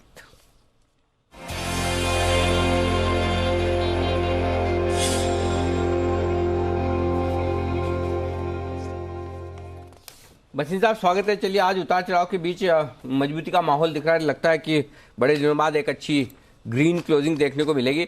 बताएं सर आपके लिए आउटलुक और साथ ही अपडेट भी। तो आउटलुक मुझे लगता है अनिल जी, जैसे मैंने कहा बॉटम बनते हुए एक आध दिन लगता है, लेकिन कल से मुझे बड़ी ऑप्टिमिज्म है कि market will again resume it's upward journey. जो होना था हो गया और काफी कुछ पेसिमिज्म में कॉट अप हो गए। अगर आपने अच्छे शेयर ले लिया, आप डील देखिए ना, डील का साइज देखिए और माहौल देखिए। अभी आपके ही चैनल पे आ रहा है कि बरसात पहले से आ रही है, so on and so fourth, और ऑटोज और हाउसिंग में बहुत ज्यादा डिमांड है। अब अल्ट्राटेक का ACC अंबुजा 165 EBITDA पर टन पे लिया गया है, which is a record price. तो मुझे कोई दो राय नहीं अनिल जी, यहाँ से बाजार बहुत अच्छा लग रहा है। आपको अपडेट दे दूं, HAL यहाँ न्यू हाई पे मार गया 1600, जो आपको 1500 पे जमा के कहा था, और 228 27 50 हो गया BL। उसके अलावा आपको मैंने मदरसन सुमी कहा था दोपहर को, और IRCTC वो भी चल गए, और M&M फाइनेंस भी आज का डे हाई है। अब आपके लिए 3 दिग्गज स्टॉक्स हैं जो आपको 16,500 ले जाएंगे, तो लेने की चेष्टा कीजिए। ओके, चलिए बढ़िया है। खरीदारी करने का मौका ढूंढे। बताएं सर क्या क्या खरीदना है। अनिल जी, 53 मिलियन टन लिए गए, 165 रुपए EBITDA पर टन, जो बनता है 82,000 करोड़। और अल्ट्राटेक की मार्केट क्या भी 1,70,000 है, जिसके पास 1,15 मिलियन टन है। अल्ट्राटेक का भाव 7,200 होना चाहिए sir, just on a valuation. तो इस भाव पे तो आपको कुछ भी नहीं करना, बस अल्ट्राटेक ले लीजिए 6,000 पे। 5850 का स्टॉप लॉस, 6400 का पहला टारगेट, 6400 से कम मत बेचना। दूसरा मेरे को फेवरेट लग रहा है यहाँ पे रिलायंस, काफी करेक्ट हो चुका है, 2437 पे लीजिए, stop loss of 2390 and a target of 2550। If the index has to go to 6200 in 16,400, Reliance has to be 2550। और तीसरा जो मुझे लगता है कल वापस चलना चाहिए, LCL टेक 1044 में लीजिए, स्टॉप लॉस ऑफ 1020, 1085 से 90 का target. These 3 heavyweights will lead the market up in the next week, in this week and next, I would say. Okay, चलिए तो 3 दिग्गजों में खरीदारी करने की राय। अल्ट्राटेक सीमेंट खरीदे 6,000 6,015 के आसपास, और यहाँ पर स्टॉप लॉस लगाना है 5,850 का, 6,400 का रखेगा टारगेट। खरीदना है रिलायंस इंडस्ट्रीज 2,437 के आसपास, स्टॉप लॉस 2,390 का बनेगा 2,550 के टारगेट के लिए। और खरीदारी करनी है HCL टेक में 1,044 के आसपास, 1,020 का स्टॉप लॉस, 1,085 1,090 के टारगेट के लिए आपके लिए खरीदारी करनी है। ये है आपके लिए तीनों स्टॉक यहाँ पर एक आपको बताते हुए वसीम साहब। आइए, LIC की लिस्टिंग भी कल होने वाली है। अगर कोई विशेष टिप्पणी है LIC की लिस्टिंग पर आपकी आशु सर तो बताएं। नहीं अनिल जी, ऐसी कोई विशेष टिप्पणी नहीं है। बीच में तो आ गया था कि सारा ग्रे मार्केट खत्म हो गया और माइनस में आ गया है, तो अनिल जी दैट्स स्कैरी। मतलब मैं तो चाहता हूं और ऐसे लगता भी है कि पॉजिटिव होना चाहिए। कितना पॉजिटिव है वो इंपॉर्टेंट है अनिल जी, क्योंकि बाजार के सेंटीमेंट के लिए बहुत इंपॉर्टेंट है। अगर LIC के IPO में पैसे नहीं बनते या मतलब नेगेटिव लिस्टिंग बाई चांस जरा भी हो जाती है तो that will be very very negative for the market. So I think I am optimistic and hopeful and positive कि लिस्टिंग पॉजिटिव होनी चाहिए. बाकी अनिल जी असली मालिक तो आप है, आप बताएंगे. किसके? LIC के मालिक सर? मतलब स्टैम्प पेपर पे लिखे तो मैं ऐसे नहीं लूंगा. बोलने की वैल्यू नहीं होती, लिख के साइन करने की वैल्यू होती है. नहीं बिल्कुल, LIC की लिस्टिंग का पूरा विश्लेषण कल सुबह हमारे दर्शकों को मिलेगा ही. हर रोज हम जब भी लिस्टिंग के दिन पूरा विश्लेषण करते हैं कि किस तरह की लिस्टिंग हो सकती है, कहाँ हो सकती है, क्या कुछ करना चाहिए. और कल तो बड़ा दिन होगा, देश का सबसे बड़ा IPO लिस्ट होने जा रहा है. देखते हैं क्या कुछ होता है कल के लिए. और IPO मार्केट में एक्शन भरपूर है, ढेर सारी कंपनियां एक के बाद एक IPO लेकर आ रही है. कल भी एक नए मैनेजमेंट से हम मुलाकात करेंगे. ई मुद्रा, एक कौन सा इथोस भी खुल रहा है. हाँ, बहुत सारे IPO आ रहे हैं, अचानक से ढेर सारे IPO आने लगे. तो लेट्स सी, IPO का एक्शन भी पूरा रहेगा. गेहूं के एक्सपोर्ट्स पर लग चुकी है रोक. FMCG कंपनियों के लिए है राहत की बात, और आपके हमारे लिए भी, क्योंकि आटे के और गेहूं के दाम कम होने की उम्मीद कर सकते हैं इस कदम से. तो पूरी डिटेल्स लेकर हमारे साथ तैयार है वरुण, बताइए क्या एक्शन लिया है सरकार ने? डेफिनेटली अनिल जी, तो सरकार ने तो ये एक्शन लिया है कि अब आप गेहूं को एक्सपोर्ट नहीं कर सकते. नो डाउट, जहाँ पे किसी कंट्री में अगर कोई आपदा है वहाँ पे आप दीजिए गवर्नमेंट के परमिशन के साथ, वो अलाउड है. लेकिन अगर आप अनाप शनाप एक्सपोर्ट कर रहे हैं किसी को भी, तो वो आप एक्सपोर्ट नहीं कर सकते. इस पे सरकार ने पूरी तरह से बैन लगा दिया. और लगाए भी क्यों ना, अगर आप देखेंगे तो इसी साल करीब 40% के आसपास गेहूं के दाम जो है वो बढ़ चुके हैं. तो जाहिर सी बात है, इंटरनेशनल मार्केट में खासकर रशिया और यूक्रेन के बीच में जो युद्ध हुआ है उसका इम्पैक्ट इंटरनेशनल मार्केट में पड़ा. उसका इम्पैक्ट इनफैक्ट अगर देखेंगे तो उसका कुछ फायदा उठाने की हमारी कंपनियों ने कोशिश की, लेकिन नहीं, सरकार चाहती है कि आप देश में ही बेचिए और यहाँ पे ही जो रेट्स है उनको स्टेबल रहने दीजिए. अब देखिए, जब ये खबर आई थी उसके बाद आपने देखा था कि FMCG काउंटर्स की अच्छी खासी पिटाई हुई थी, खासकर वो FMCG काउंटर्स जो कि वीट को as a raw material use करते हैं. और इसमें दो प्रमुख कंपनियां हैं जो कि गेहूं को as a raw material use करती है. उसमें है ब्रिटानिया जो कि खासकर बिस्किट्स बनाती है, और दूसरा है नेस्ले. इसमें अगर आप देखेंगे तो बेबी प्रोडक्ट्स बनाए जाते हैं और खासकर वहां पे जो गेहूं है उसका इस्तेमाल होता है. ब्रिटानिया के लिए कुल जो रॉ मटेरियल खर्च है उसमें करीब 25 से 30% जो है वो केवल गेहूं का है. वहीं नेस्ले के अगर आप देखेंगे तो कुल रॉ मटेरियल खर्च में से करीब 9 से 10% अगर आप देखेंगे तो केवल गेहूं का खर्च होता है. और 40% के आसपास अगर दाम बढ़े थे तो उसका इंपैक्ट इन कंपनी के मार्जिन पे हो सकता था. लेकिन यहां से क्योंकि बैन लगा दिया गया है तो जाहिर सी बात है डोमेस्टिक मार्केट में कूल ऑफ होंगी कीमतें, उसका फायदा इन कंपनीज को होगा. इसके अलावा और भी काफ़ी सारी कंपनियां हैं. एक तो आपकी जो DFM फूड्स और प्रताप स्नैक्स जैसी कंपनीज है, ये भी पफ का पफकॉर्न टाइप्स बनाती है जिसमें वीट का काफ़ी इस्तेमाल होता है, तो उनको एक फ़ायदा होता है.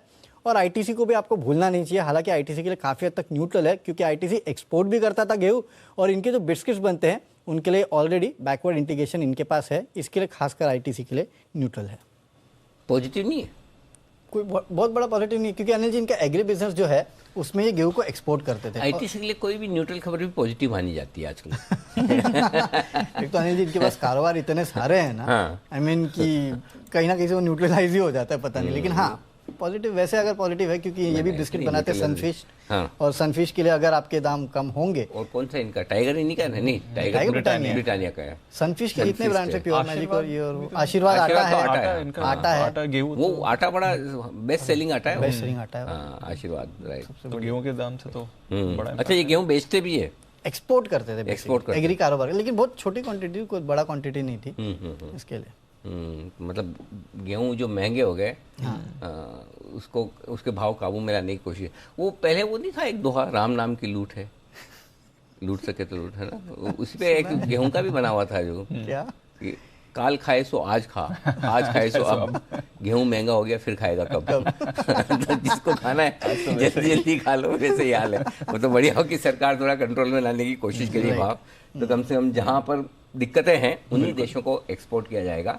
दाम कम करने की कोशिश गेहूं की होती दिख रही है. आशीष सर, विशेष टिप्पणी आपकी FMCG कंपनियों पर, ये थोड़ी राहत की खबर है उनकी. अनिल जी देखिए, बहुत बड़ी आउट परफॉर्मेंस नहीं आएगी. ये तो अब क्या है कि बाकी सारे खराब हो रखे हैं, तो कहीं ना कहीं इनमें सेम्बलेंस है. प्लस अनिल जी ITC में देखिए, हम जितनी मर्जी होटल की बात कर ले 70% तो अभी भी सिगरेट ही है. अनिल जी, जब तक मतलब वो एक ऐसा बिजनेस है कि कभी भी हम चाह के भी मतलब जो वैल्यूएशन चाहते हैं उसको कभी वो मिल नहीं पाएगी. तो मतलब वैसे रिजिलियंस है, मतलब टायर्ड बुल सिंड्रोम्स हैं इसके अंदर कि धीरे धीरे करके ठीक भी दिखता है। डीमर्जर की बात पे भी मैं उस वक्त इतना एक्साइटेड नहीं था, क्योंकि नहीं जी डीमर्जर होता है इसमें 90% दूसरा हाइव अप हो जाए, 5-7% का एक बिजनेस, 10-12% का दूसरा बिजनेस, तो अनिल जी बहुत ज्यादा तो नहीं है। लेकिन मैं फिर भी बोलता हूँ कि इस वक्त मतलब right now as is various basis पे this stock is much better than many of the rest, क्योंकि आईटीसी से ना हमारे को कोई बहुत बड़ी एक्सपेक्टेशन है, ना कोई बहुत बड़ी ओवरबॉट पोजीशन है जी, क्योंकि अब ये लो बीटा तो है ही है और उसके बाद एक ऊपर के भाव पे खड़ा है। प्रॉब्लम है नहीं थी बाकी जो वाइड स्पेस है, right from the metals to mid cap banks to mid cap ITs, pharma की अनिल जी मतलब अब देखो एक टाइम पे ऐसी क्रांति आई थी, क्रांति के बाद जब वो शहीद हो रहे थे तो शहीदी की कोई बात ही नहीं, मतलब ऐसे हो गया कि पता ही नहीं चला। तो अनिल जी ये सारी चीजें जो लंबे लंबे लोग फंस गए हैं ना, ये इतनी आसानी से निकलेंगे नहीं। तो ओवरऑल स्टॉक्स में अब मतलब सिर्फ एक एफएमसीजी है कि जो उतना एक्सुबरेंस में आया भी नहीं था और उसके बाद करेक्टेड भी है, तो इसलिए एफएमसीजी में अभी जो हमें सेम्बलेंस देखने को मिल रही है। बट क्या अनिल जी ऐसे एफएमसीजी में बहुत बड़ा पैसा बन जाएगा? पैसा नहीं बन सकता अनिल जी, पैसा तो वहां ही बनेगा जहां पे रिस्क है।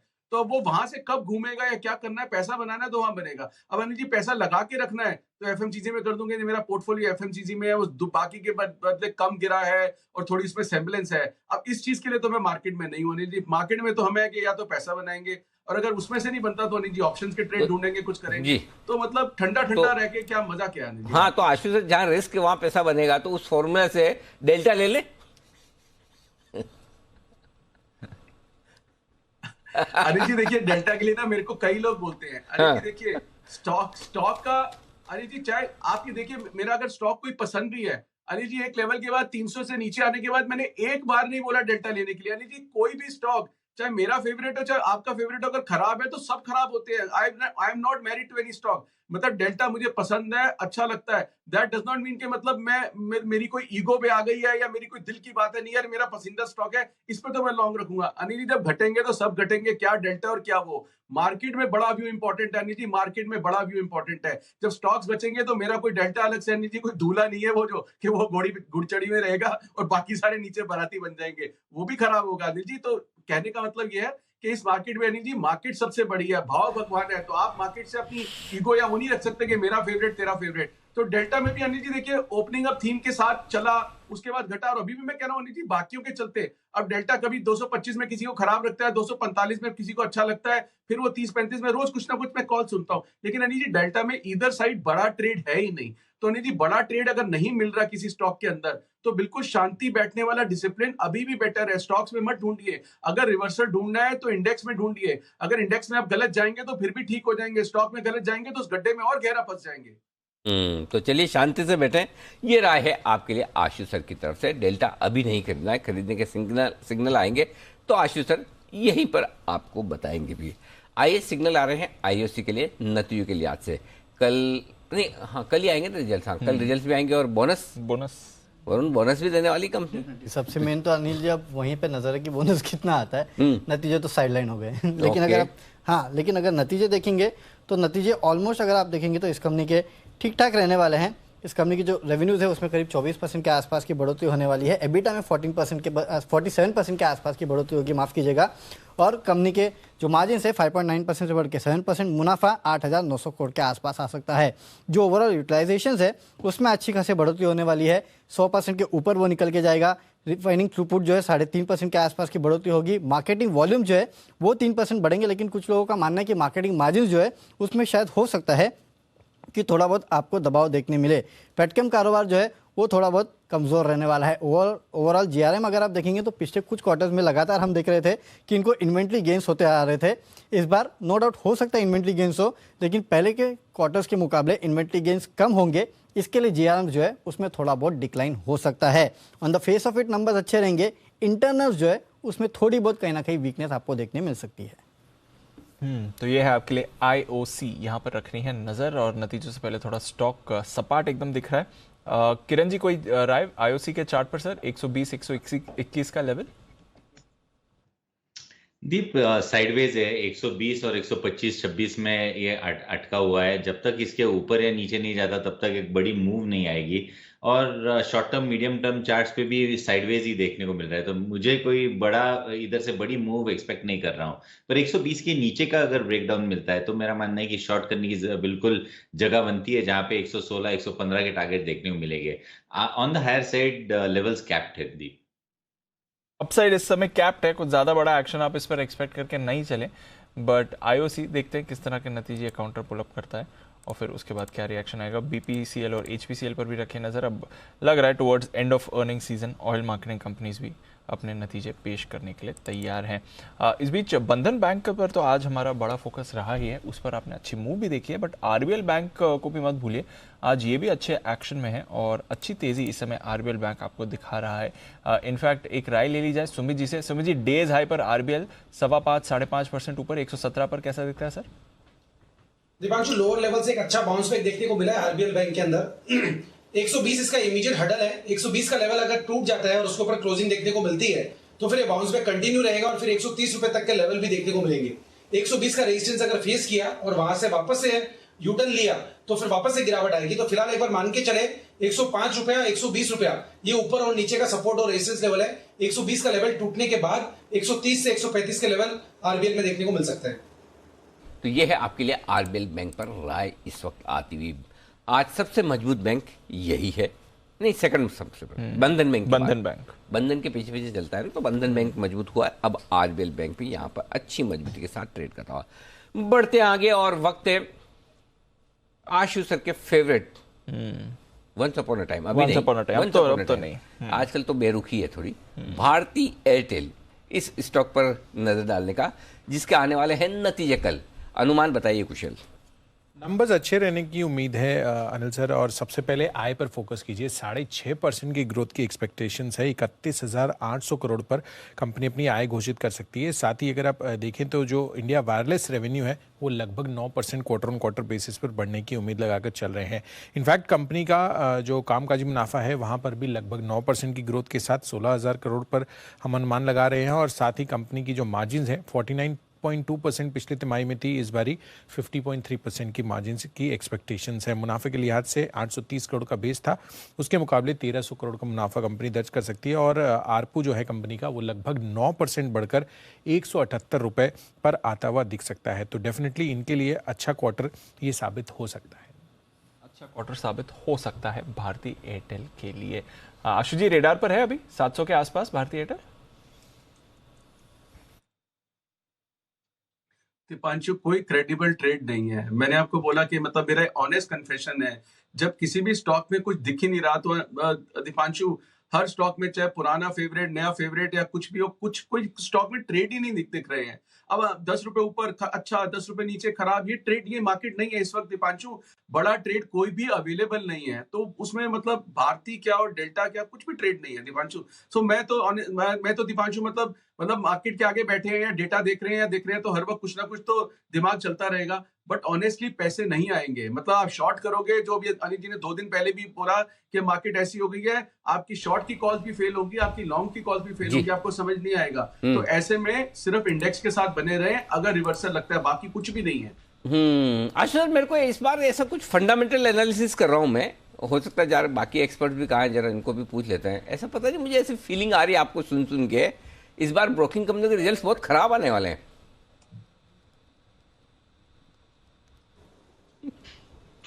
अनिल जी देखिए, इसमें आप ये देखिए कि एक्सचेंज के वॉल्यूम बिल्कुल घटे हैं और बाकियों के भी मतलब वॉल्यूम घटे हैं।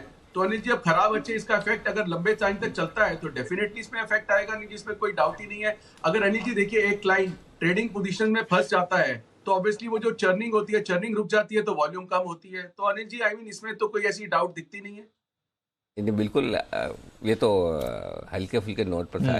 नेचुरली कोई भी ब्रोकर नोटा कहेगा तो वो ऐसा है कि घोड़ा घास से यारी करेगा तो खाएगा क्या? लेकिन वो जरूरी है कि घोड़ा जिंदा रहेगा तो घास तो अब मिलती रहेगी और खाता भी रहेगा। तो ये सबसे बड़ी चीज जो आशु सर। हाँ तो जी सर, वो सोने का अंडा देने वाली मुर्गी। क्लाइंट पैसा कमाएगा तो ब्रोकरेज आगे पीछे करके आएगी। करेक्ट, सही बात है, बिल्कुल बिल्कुल। इसीलिए ये चीज़ ज़्यादा इम्पोर्टेंट है कि भरोसा बना रहा है। बिल्कुल बिल्कुल, नहीं तो कोई ऐसी ओपिनियन आपको देगा नहीं कोई ब्रोकर कि कुछ मत करो कुछ मत करो। आशु सर बोलते हैं तो बहुत सोच समझ के बोलते हैं, इसीलिए बोलते हैं कि पता है ठीक है बिजनेस होना हो, जो इन्वेस्टर है वो टिके रहना चाहिए, मार्केट वो टिका रहेगा तो ब्रोकर टिका रहेगा। ये बहुत बड़ी चीज़ है जो ध्यान में रखनी ज़रूरी है। आइए स्टॉक्स जहाँ पर एक्शन और कमजोरी की तरफ थोड़ा बढ़ रहा है आज का, तो एक एबी कैपिटल तो हमने डिस्कस कर ही लिया। एक और स्टॉक जो अच्छा खासा कमजोर दीप आज के सेशन में होता दिख रहा है वो है हनीवेल ऑटोमेशन। 6% नीचे, हालांकि निचले स्तरों से थोड़ा रिकवर होता हुआ दिखा है लेकिन फिर भी कमजोर है। नतीजे आने के बाद एक्चुअली शुक्रवार को कम गिरा था, हाँ आज ज्यादा गिरा, जितना गिरना चाहिए था, जो रिजल्ट का रिएक्शन एक्चुअल आना चाहिए था वो आया नहीं। और तब भी सर मुझे याद है हम सोच रहे थे कि जैसे नतीजे हैं वैसे तो परफॉर्मेंस नहीं आई है। करेक्ट, बट वहां से भी देख लें तो 2 दिन में लगभग 10% हो गए हैं वैसे आज की, अगर आप गिरावट इस पर काउंटर कर लें। और ये साल अच्छा नहीं रहा है क्योंकि हम देख चुके हैं इसी साल 25% नीचे स्टॉक आ चुका है, 25% करेक्ट हो चुका है। अच्छा, एक स्टॉक है जिसपे बंसल जी खुश तो नहीं होंगे उनके टारगेट हासिल होने के बावजूद, ऐसा पहली बार है कि टारगेट हासिल होने के बावजूद भी खुश नहीं हो रहे, क्योंकि बंसल जी ने बोला ही नहीं उस स्टॉक के लिए। बोला है तो कुणाल जी ने। कौन सा? क्राइसिल। क्राइसिल ये है वो स्टॉक जिसके टारगेट हासिल हो चुके हैं और जैन साहब के क्रिसिल के भी हो चुके हैं। 3140 जैन साहब का पिछले हफ्ते का ही शो था और 10 की कमाई में बंसल जी और कुणाल जी ने भी रिकमेंड किया था। क्रिसिल 3650 के टारगेट, 2 दिनों में टारगेट आ गए 11%। बहुत बढ़िया मूव है ये सर। तो पहले सही समय में पकड़ी है। तो जैन साहब को भी बधाई और साथ ही साथ कुणाल जी, राकेश जी को भी बधाई, और भी किसी ने क्रिसिल दिया हो तो उन सबको बधाई भी। सबका याद नहीं रहा मुझे, हो सकता कोई मिस हो गया हो। जी कुणाल जी, सॉरी बंसल जी, आपकी कुछ क्रेडिट है इसमें या सारी की सारी कुणाल जी की? देखिए अनिल जी, इसको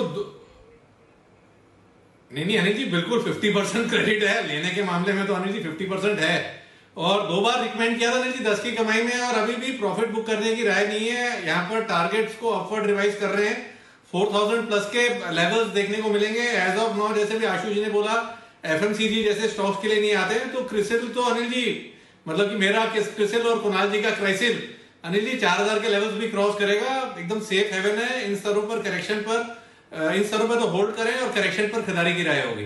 1000 तक के बड़े टारगेट के लिए होल्ड करें। और देखो बहुत बड़ा डील है बंसल जी का, कोई और पार्टनर होता तो आज छुट्टी पे दूसरा पार्टनर बोल देता पूरी की पूरी क्रेडिट मेरी है। फिर भी 50% देती बंसल जी ने, बड़ी बात है। नहीं तो नहीं देते तो क्या कर लेते कुणाल जी। ओके, आइए बढ़ते आगे। पीआई इंडस्ट्रीज, ये है वो स्टॉक जिसके आने वाले हैं रिजल्ट्स कल। ये इतने सारे रिजल्ट्स आ रहे हैं कल। आज ठंडा है, कल आएंगे। आज आ नहीं रहे, कल ही आ रहे हैं। ओके, सोमवार को कंपनियों का भी काम करने का मन कम होता है लग रहा है हमारा ही कम होता है। तो आइए कल आने वाले हैं पीआई इंडस्ट्रीज के नतीजे कैसे रहेंगे बता रहे हैं आशीष, बताइए। सर अच्छे रहेंगे नतीजे, क्योंकि मार्जिन आप देखिए 19% से सीधा बढ़ के 21% रहेंगे और काफ़ी सिलेक्टिव कंपनीज ऐसी हैं केमिकल स्पेस में, एग्रो केमिकल स्पेस में, जहां पर मार्जिन में आप लोग को एक्सपेंशन देखने को मिला है। क्योंकि बिक्री के लिहाज से भी देखें तो यहाँ पर काफ़ी अच्छी तिमाही रही है। 11% की ग्रोथ का अनुमान जो है बाजार लगाकर चल रहा है। रेवेन्यू का जो आंकड़ा है 1327 करोड़ का जो वो एस्टिमेट है। और कामकाजी मुनाफे में देखें तो 22% की जो ग्रोथ है वो आपको नजर आएगी। पूरा घरेलू कारोबार देखें तो यहाँ पर भी करीब करीब 10% की ग्रोथ का जो है बाजार अनुमान लगाकर चल रहा है। और मुनाफे में भी देखें तो करीब 23% की बढ़त रहेगी। 180 करोड़ से बढ़कर सीधे जो है 222 करोड़ रहेगा कंपनी का मुनाफा। यानी हर लिहाज से देखें तो नतीजे बढ़िया आ रहे हैं। तो नतीजे तो इस बार अच्छे रहने ही वाले हैं। चार्ट्स क्या कह रही हैं किरण जी, पीआई इंडस्ट्रीज? देखिए पीआई इंडस्ट्रीज का जो चार्ट पैटर्न है वो काफी करेक्ट हो चुका है और इमीडिएट सपोर्ट के बहुत नजदीक आ गया। मल्टीपल सपोर्ट बैंड है इधर, तो मेरा मानना है कि इधर बेचने की सलाह नहीं होगी। हमने वर्टिकल फॉल 3000 से लेके 2400 तक देखा है। मल्टीपल सपोर्ट जोन 2350 के आसपास है, तो मेरा मानना है कि बहुत नजदीक है सपोर्ट के। तो इधर लॉन्ग पोजीशंस क्रिएट करने चाहिए। आपका स्टॉप लॉस रहेगा 2300 के नीचे, और पोजिशनली मैं मानता हूँ वापस एक बार जो पुल बैक आएगा उसमें 2600 2700 के लेवल्स आपको देखने को मिल जाने चाहिए। ओके, तो ये है आपके लिए पीआई इंडस्ट्रीज जहां पर आपको रखनी है नजर। एक और नतीजे आज आने वाले हैं और वो है एमसीएक्स। जरा सचिन जी से एक बार इस चार्ट पर राय ली जाए। सचिन जी, अगेन एक सदाबहार शॉर्ट रहा है, हर ऊपरी स्तर से हमने एमसीएक्स पर गिरावट देखी है। आज नतीजे भी आने वाले हैं, नतीजों से पहले चार्ट्स क्या कहती हैं सर? दीपांशु, यहाँ पर एक काफ़ी इम्पोर्टेंट सपोर्ट जोन के आसपास स्टॉक आ चुका है। लगभग 1160 1150 ये होल्ड होना चाहिए क्लोजिंग बेसिस पे। अगर ये हो जाता है जिस तरीके से इसका RSI अपने ओवरसोल्ड जोन से कन्वर्ज हो रहा है, तो मुझे लग रहा है प्रोबेबिलिटी होगी ज़्यादा के यहाँ से एक अच्छी पुल बैक रैली नजर आए। तो 1230 1250 ये 2 लक्ष्य के लिए यहाँ पर खरीदारी करने की सलाह होगी। एक बेस के नजदीक है तो स्टॉप लॉस आपको 1130 पे लगाना चाहिए ऑन क्लोजिंग बेसिस। आपके लिए MCX जिसके आने वाले हैं नतीजे, इस पर भी रखेंगे नजर, किस तरह की परफॉर्मेंस रहती है। वैसे एक डिसअपॉइंटिंग स्टॉक रहा है बाजार के लिए, कुछ ज़्यादा इसकी परफॉर्मेंस रही नहीं और हर लेवल पर हम देखते हैं बिकवाली का प्रेशर MCX पर। कहाँ 2000 चलता था, 1900 2000 और गिरते गिरते मतलब ये भी गजब का ही गिरा है भाई। खतरनाक बिकवाली आई है इसमें भी, मतलब 1700 1800 तो आराम से चाहिए जितना बिकता था। तो आशुतोष कोई खास वजह समझते हैं आप MCX में इतनी गिरावट की? कोई ऐसा क्या, मतलब कुछ ऐसा सुनने में देखने में फंडामेंटली कुछ बदला है? MCX इतना क्यों कमजोर हो गया? BSE भी अभी नहीं चल रहा, लेकिन BSE उतना खराब फिर भी नहीं है, MCX तो कुछ ज्यादा ही खराब हो गया। अनिल जी एक्चुअली क्या है कि ये जो अब आप भाव देख रहे हैं ना, इसमें कोई फंडामेंटल गिरावट या चेंज नहीं आया जिसकी वजह से भाव है। अनिल जी क्वेश्चन ये है कि उस वक्त क्या हो गया था, वो फंडामेंटल कोई चेंज नहीं आया था जिसकी वजह से लिक्विडिटी और जो पागलपन की तेजी और ये ले लो वो ले लो फलान ढमकान ये हो जाएगा। अनिल जी वही इसका भी टारगेट 3-3 हजार का आने लग गया था जैसे आप BSE का देते थे। तो अनिल जी प्रॉब्लम उस टाइम पे नहीं थी, प्रॉब्लम इस टाइम पे नहीं है। ये तो सही भाव है इनके, यही भाव होने चाहिए थे। क्या रीजन थे उनके भाव होने के? मैं अनिल जी आपको आप मुझसे IRCTC का नहीं पूछते, मैं बीच में खुद ही अपना घुमा के डाल के दे देता हूँ। IRCTC से नौकरी या कुछ। अनिल जी ऐसे कौन से मॉडल हो गए थे इसमें, मतलब कोई ये कंपनियां सोना बनाने लग गई थी, क्या हो गया था? अनिल जी ये जो बुल मार्केट के जो मतलब वो जो कंडीशनिंग होती है ना, जब अनिल जी तो चीजें चल रही होती हैं तब अनाप शनाप वैल्यूएशन जब देने लग जाते हैं, वो प्रॉब्लम है। ये प्रॉब्लम नहीं है, ये लॉजिकल भाव है, वो इलॉजिकल भाव थे। तो प्रॉब्लम उस चीज की अनिल जी, इस चीज की नहीं है। ये है वजह जिसकी वजह से स्टॉक में आई है काफी कुछ कमजोरी भी आई है। कमजोरी हल्की सी है, डाउ फ्यूचर्स में 50 पॉइंट नीचे, ये ग्रीन में आने की कोशिश करता है, इसको चपत लगती है, नीचे आओ वापस नीचे 50-60 पॉइंट 70 पॉइंट नीचे गिरता है, फिर वापस कोशिश करके ऊपर आता है, इधर चपत लगती है। फिर ऐसे में निफ्टी 15,800 से 15,900 जाने की कोशिश करता है, वापस 15,800 की तरफ। तो 15,800 15,900 के बीच में फुटबॉल निफ्टी का बना हुआ है, लाल और हरे के बीच में फुटबॉल बना हुआ है डाउ फ्यूचर्स का। इस बीच एक और स्टॉक है जो मजबूती से पिछले कुछ मिनटों में ऊपर आता हुआ दिखा है, वो है रुचि सोया। 1040 6% मजबूत होता हुआ दिख रहा है दिन के हाई पॉइंट पर आखिरी मिनटों में। ये स्टॉक है जो आखिरी घंटे में बढ़ता है, बाकी ज्यादातर स्टॉक आखिरी घंटे में घटते हैं। इसका ट्रेंड दुनिया से अलग ही है बिल्कुल। ये एक और स्टॉक है। आइए बढ़ते हैं आगे। और रिटेल कारोबार के लिए अप्रैल का महीना कैसा रहा है? लोगों ने जमकर खरीदारी की है या सिर्फ टाइम पास? बता रहे हैं आशीष डेटा के साथ है हमारे साथ तैयार। कैसा रहा सर? जमकर खरीदारी की है। हाँ। बहुत खरीदा है। एक्चुअली छुट्टियां भी बहुत आती है ना अप्रैल में। हाँ, तो लोगों को मौका मिलता है सेल वेल में जाने का, टाइम पास करने का। और सर पेंट अप डिमांड भी, वैसे कोई अब इसकी बात नहीं करता है। अभी कौन सी पेंट अप डिमांड? पिछले 2 साल से जो लोगों ने खरीदारी नहीं की थी, अब पूरी तरीके से हर राज्य में देखे रिस्ट्रिक्शन पूरी तरीके से खत्म हो चुकी है। सीधा सीधा बोलो ना, पेंट अप डिमांड इसलिए आ रही है कि इस बार अप्रेजल्स अच्छे हुए हैं, बोनस बहुत मिले हैं। हाँ पूरी इंडस्ट्री में है भाई। बिल्कुल सर, अग्री। इस बार तो अक्रॉस इंडस्ट्री मतलब वन ऑफ द बेस्ट है। एक मिनट जरा पोल करवा लूँ, एक मिनट जरा। हाँ लाइए जरा, जो जॉब में है, जो जॉब कर रहे हैं और जो जॉब दे रहे हैं, दोनों से पूछ ले इस साल इंक्रीमेंट, प्रमोशंस, बोनसेस कैसे? One of the best. कौन कौन मानता है सर? अच्छा आशीष खुद भी हाथ खड़ा कर रहा है। क्या बात है? सामने हाँ एक तो बंसल जी का हाथ दिख रहा है, और वो कोई भी नहीं। सुमित जी आपके बॉस से बात करूं? लेकिन डिमांड तो जबरदस्त है इस बार, खतरनाक वाली है। और कल ही तो मैं कोई कवर स्टोरी पढ़ रहा था, कहाँ पे पढ़ रहा था कि ब्रोकरेजेस में, म्यूचुअल फंड्स में भी बहुत तगड़े वाले इंक्रीमेंट हो रहे हैं, ऐसे हो रहे हैं। आशु जी ऐसा नहीं हो रहा? अनिल जी म्यूचुअल फंड में तो लैम्बोर्गिनीज ली जा रही है, बोनस तो छोड़ो आप। वैसी वाली नहीं है भाई साहब, मेहनत वाली जी उसकी बात कर, मतलब नहीं अनिल जी बात आप ठीक कह रहे हैं। अनिल जी बात आप ठीक कह रहे हैं, लेकिन प्रॉब्लम यह है कि अगले साल के जिस तरह की मार्केट चल रही है, अगले बजट की चिंता अभी से ही होगी। अनिल जी वो पूरे करने हैं अगले टारगेट्स। आशु जी बढ़ाने वालों में है आशु जी, उनकी टेंशन उस तरफ है, टेबल के उस तरफ है, इनको बढ़ानी पड़ती है। तो एनीवे, तो ये रिटेल का कारोबार जबरदस्त रहा है अप्रैल महीने में, लोगों के हाथों में बहुत पैसे आए हैं और उसका असर दिख रहा है बताइए आशीष। सर 2019 की तुलना में देखें तो अप्रैल महीने में जो टोटल रिटेल बिक्री है इसमें आपको 23% का जो है वो इजाफा नजर आया।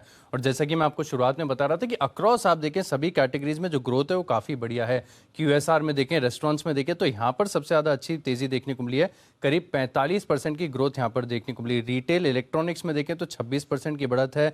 इसके अलावा अगर आप देखें तो क्योंकि जैसे कि बता रहा था कि ऑफिसेज हैं, स्कूल्स हैं, वो पूरी तरीके से खुल गए हैं, इसके चलते क्लोथिंग, फुटवेयर, अपैरल्स यहाँ पर देखें तो करीब करीब जो है 23% का इजाफा देखने को मिला है।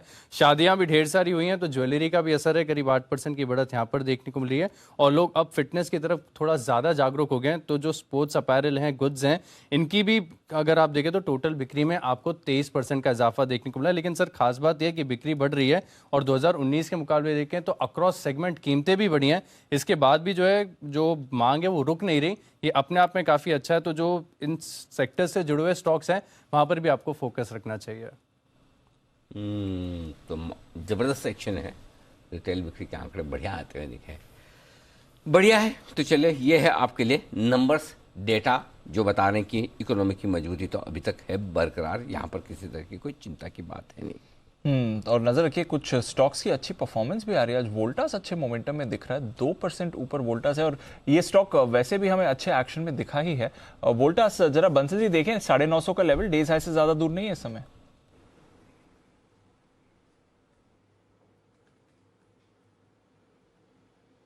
दीपांशु एक बाउंस सा लग रहा है, कल के हाइस के ऊपर भी नहीं निकला है, तो जिनके पास है दीपांशु वो होल्ड कर सकते हैं, बट यहाँ पर मेरी नजर में कुछ फ्रेश करना नहीं चाहिए। बाउंस है और ऊपर थोड़ा सा ऊपर जाएगा तो मुझे लगता है एक बार सेलिंग देखने को मिलेगी। 964, 965 एज ऑफ नाउ एक हर्डल है, इसके ऊपर निकलेगा तभी इंट्राडे के नजरिए से कुछ करेंगे, एल्स इसको अवॉइड रखेंगे। तो ये है आपके लिए वोल्टास पर राय। इस समय नजर रखिएगा इस काउंटर पर मूव दिखा रहा है। गुजरात एल्कलीज में आपको एक अच्छी मूव आ रही है। गुजरात अंबुजा एक्सपोर्ट्स ये एक और काउंटर है जहां पर आपको मूव आती हुई दिख रही है। तो चुनिंदा स्टॉक्स हैं जहां पर अच्छा एक्शन आज बना हुआ है, बट आज का क्लियर आउट परफॉर्मर है बालकृष्ण इंडस्ट्रीज। नतीजों के बाद देखिए शानदार रिएक्शन बालकृष्ण इंडस्ट्रीज का है और 8% ऊपर है। वागले साहब सुबह भी एक बार टच अपॉन किया था, बट 8% की रैली सर बालकृष्ण में।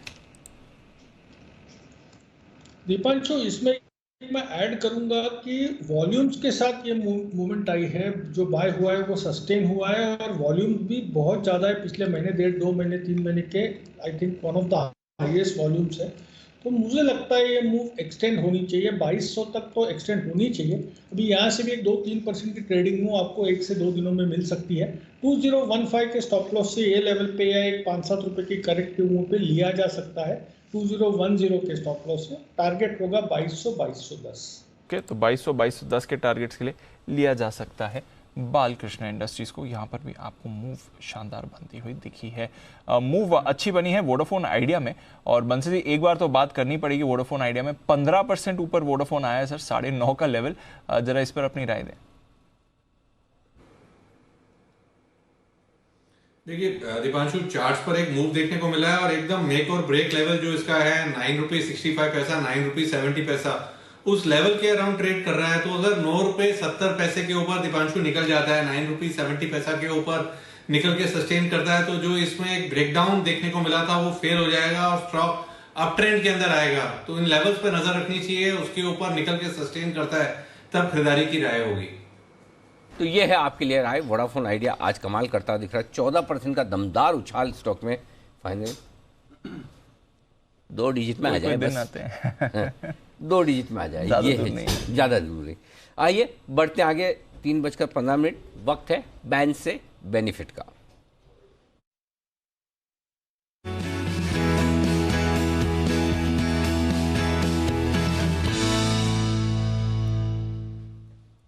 तीन स्टॉक इस वक्त बैन लिस्ट में है। पहले जान लेते हैं आशीष से, कोई बाहर आएगा? नहीं सर, कोई बाहर नहीं आ रहा है। तीनों मेंटेन है, तीनों मेंटेन है मजबूती से। हाँ, पोजीशंस बता दो। नजदीक के आसपास भी नहीं, कोई भी नहीं है सर, बाहर तो नहीं। सबसे कम है पीएनबी 92% है। ओके, तो दूर है। लेकिन सर अच्छी बात है कि कोई आ भी नहीं रहा है, लिस्ट में इजाफा नहीं होगा। 3 स्टॉक जो बैन में वही बैन में बने रहेंगे, फ्रेश एंट्री किसी की नहीं हो रही। ओके, एंट्री भी किसी की नहीं, एंट्री भी नहीं, एग्जिट भी नहीं, एग्जिट भी नहीं। चलो ठीक है, यथास्थिति बनी हुई है। बिल्कुल सर। ओके, वैसे पिछले 3 दिनों से ऐड हो रहा है रोज एक। हाँ, 1 से 3 तो हो गए। अब आज आराम है, न नया कोई आएगा न नया कोई जाएगा। बहुत ही बढ़िया। लेकिन अभी अभी अगर आप जो सोच रहे थे, बात कर रहे थे कि भाई वोडाफोन आइडिया जो इतना भागा है, ₹1.5 का मतलब कितना हो गया, 15% के आसपास, क्या वजह है आज वोडाफोन आइडिया के बढ़ने की? कुशल हमारे साथ तैयार है, बता रहे हैं। कुशल बताइए। बिल्कुल सर, आप देखिए यहाँ पर यूएई की जो कंपनी है, टेलीकॉम कंपनी एटिसलाट ग्रुप, उन्होंने वोडाफोन पीएलसी जो इनकी ब्रिटिश टेलीकॉम को प्रमोटर है, उसमें 9.8% हिस्सेदारी खरीदकर सबसे बड़ी शेयर होल्डर वहाँ पर बन चुकी है। और यहाँ पर इन्वेस्टमेंट काफ़ी सिग्निफिकेंट रहा है, $440 करोड़। यहाँ पर अगर आप देखें तो ये निवेश कंपनी करती हुई नजर आई है और इनका क्लियर कट यही एजेंडा है कि ग्लोबल स्तर पर ये एक बड़ी टेलीकॉम और टेक्नोलॉजी कंपनी बनने वाली है और आगे चलकर अंतर्राष्ट्रीय बाजारों में अपनी और पकड़ ये मजबूत करने की उम्मीद है। तो जाहिर सी बात है कि जो को प्रोमोटर है, अगर इंडिया का एक्सपेंशन भी अगर इनको करना है तो जहां पर वोडाफोन पीएलसी का जो स्टेक है वो हो सकता है वोडाफोन आइडिया में जो को प्रोमोटर है वहां पर ये फर्दर और स्टेक खरीदते हुए नजर आए। तो यहाँ पर वोडाफोन आइडिया के लिए काफी बड़ी पॉजिटिव खबर ये बन सकती है। इनफैक्ट कनेक्शन वाइज आप देखिए, पिछले महीने ही वोडाफोन पीएलसी जो कि ब्रिटिश टेलीकॉम इनकी पेरेंट कंपनी है, उन्होंने हिस्सेदारी अपनी बढ़ाकर 44.39% से 47.6% कर दी थी और मार्च में ही कंपनी ने अनाउंस कर दिया था कि हम 14,500 करोड़ रुपए की फंडिंग कराएंगे, जिसमें 4,500 करोड़ जो है वो को प्रमोटर यही वोडाफोन पीएलसी से आने वाले हैं और वो आ चुका है और स्टेक भी बढ़ गया है। तो फर्दर ये जो स्टेक है, अगर एटिसलैट इंडिया का बिजनेस में भी एंट्री लेना चाहती है तो इनके लिए काफी अच्छा मौका है। नहीं, लेकिन अभी क्या हुआ, अभी एटिसलैट ने वोडाफोन पीएलसी में लिया। हाँ। बाहर वाली कंपनी में हम खुशी खुशी में भाग रहे हैं। नहीं, वैसा नहीं है सर, बट लार्जली जो कनेक्ट है ना वो हो सकता है कि यहाँ पर वोडाफोन पीएलसी का जो स्टेक है, क्योंकि इधर इनका आइडिया क्लियर है एकदम एटिसलैट का कि उनको ग्लोबल स्केल पे एक्सपैंड करना है, एटिसलैट को ग्लोबल लेवल पर जाना है, तो वो वोडाफोन पीएलसी में स्टेक खरीद रहे हैं। हाँ, अब हमारे क्या फर्क पड़ेगा यहाँ वोडाफोन आइडिया पे? यहाँ पे फर्क ये पड़ेगा कि वोडाफोन पीएलसी का जो 47.6% स्टेक है जी वोडाफोन आइडिया में, राइट, वो ये हो सकता है कि एटिसलैट इंडिया में अगर एक्सपैंड करना चाहे तो उनका स्टेक ले सकती है, क्योंकि ऑलरेडी 10% स्टेक वो वहां पे ले रही है।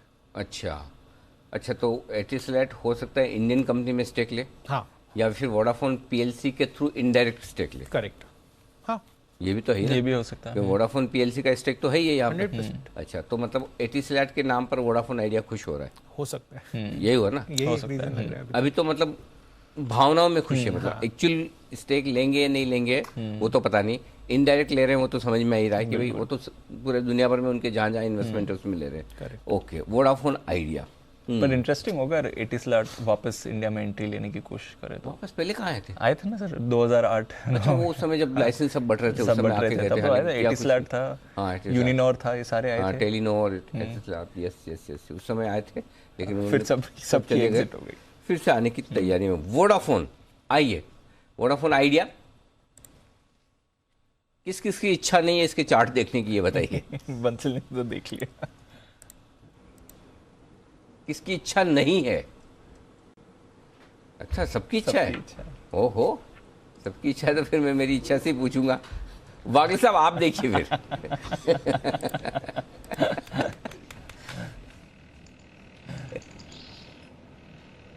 अनिल जी, बाउंस बैक ही है ये मेरा मानना है, और बाउंस बैक थोड़ा सा कंटिन्यू हो सकता है, लेकिन इसमें ट्रेड सेटअप बनाना बहुत मुश्किल है। 11% अप है तो stop loss as a trader बैठता नहीं है।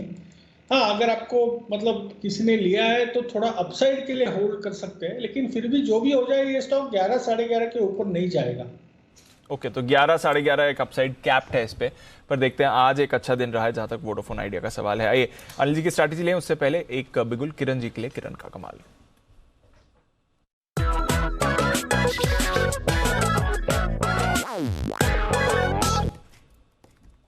बताएं सर।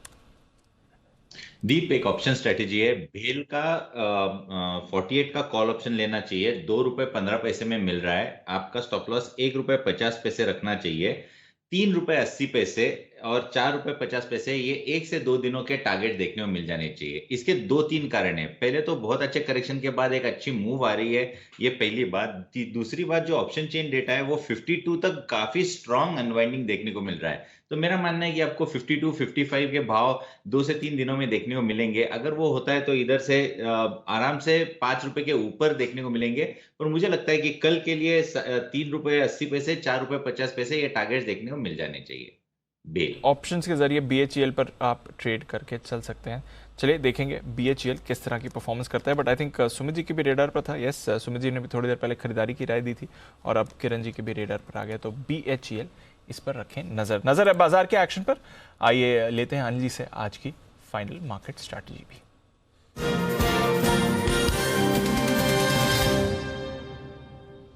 सर वही रेंज बाउंड ट्रेड बना हुआ है, ऊपर से फिर से हल्का हुआ, नीचे से फिर से सपोर्ट आया, डाउ फ्यूचर्स भी ऊपर से हल्का हुआ, अब 50 अंक नीचे होल्ड कर रहा है, तो कुछ परेशानी नहीं है। नैस्डैक पर आज रखेंगे नजर सर।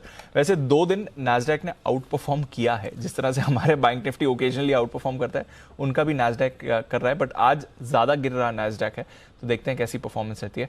पर बताएं सर, क्या करके जाना है? दो दिनों के हाई पर जाकर बंद होंगे। 15,782 शुक्रवार था, 15,808 ऊपर गुरुवार को था, इसके ऊपर बंद होंगे। बैंक निफ्टी शुक्रवार को बंद हुआ 33,121 और गुरुवार को बंद हुआ था 33,532, उसके ऊपर बंद हो गए। तो 3 दिनों में तीसरे दिन हमने लोअर लो नहीं बनाया क्लोजिंग बेसिस पे, थोड़ी सी रिलीफ के संकेत है, लेकिन फिर भी एक दिन की रिस्क एक आध दिन की ओर मानकर चलें, क्योंकि कल LIC की लिस्टिंग है, बड़ा IPO है, वो लिस्टिंग भी आपका मूड माहौल थोड़ा बना सकती है, बिगाड़ सकती है, और कोई बहुत धुआंधार लिस्टिंग की उम्मीद है नहीं। तो खरीदना है, लेकिन वही अपनी सेफ्टी के साथ में, ठीक है ना।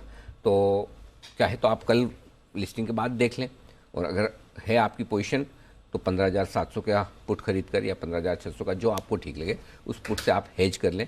शॉर्ट हैं तो 16,000 का कॉल खरीद कर हेज कर लें। बैंक निफ्टी का जहाँ तक सवाल है, 33,000 नीचे और 34,000 ऊपर, तो 33,000 का पुट या 34,000 का कॉल, अगर आपकी लॉन्ग शॉर्ट पोजीशन जो भी है, फ्रेश पोजीशन आप कल सुबह भी बना सकते हैं, या फिर जो बनी हुई है उसे रहने दें। सिंपल यही है। एक दिन और है, कल का दिन देख लेते हैं। हमारे बाजार में जो भी वॉलेटिलिटी होनी है कल हो जाएगी, उसके बाद हम थोड़ी स्टेबिलिटी की तरफ बढ़ सकते हैं। चलिए, तो आशा है कि थोड़ी स्टेबिलिटी की तरफ बढ़ेंगे। कल का यह इंपॉर्टेंट दिन। आज आप अगर आप पोजीशन चाहें तो मेंटेन करें, बट प्लीज हेज बनाकर ही करें। आइए सुमित जी के पास चलते हैं एक सुपर हिट कॉल के लिए।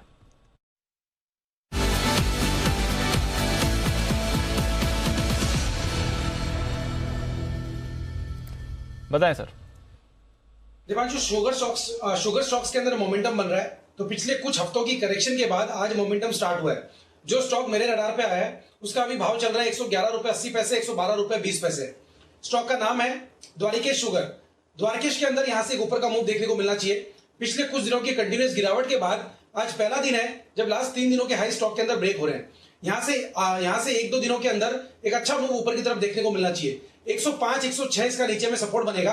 105 के स्टॉप लॉस से यहाँ पे CMB पे खरीदारी करें। 120 रुपए का इसका पहला टारगेट बनेगा, 125 रुपए का इसका दूसरा टारगेट बनेगा।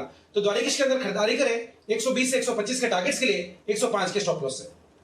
तो ये है आपके लिए द्वारिकेश शुगर, जहां पर आप खरीदारी करके चल सकते हैं। शुगर स्टॉक्स पर रखिए नजर। बलरामपुर चीनी भी आज सुबह हमारे एक्सपर्ट्स के रेडार पर था। सिमी जी ने यहाँ पर कॉल भी दी थी आपके लिए, और अब द्वारिकेश पर आ रही है कॉल सुमित जी की तरफ से। तो ये भी एक स्टार परफॉर्मर हो सकता है आने वाले समय के लिए।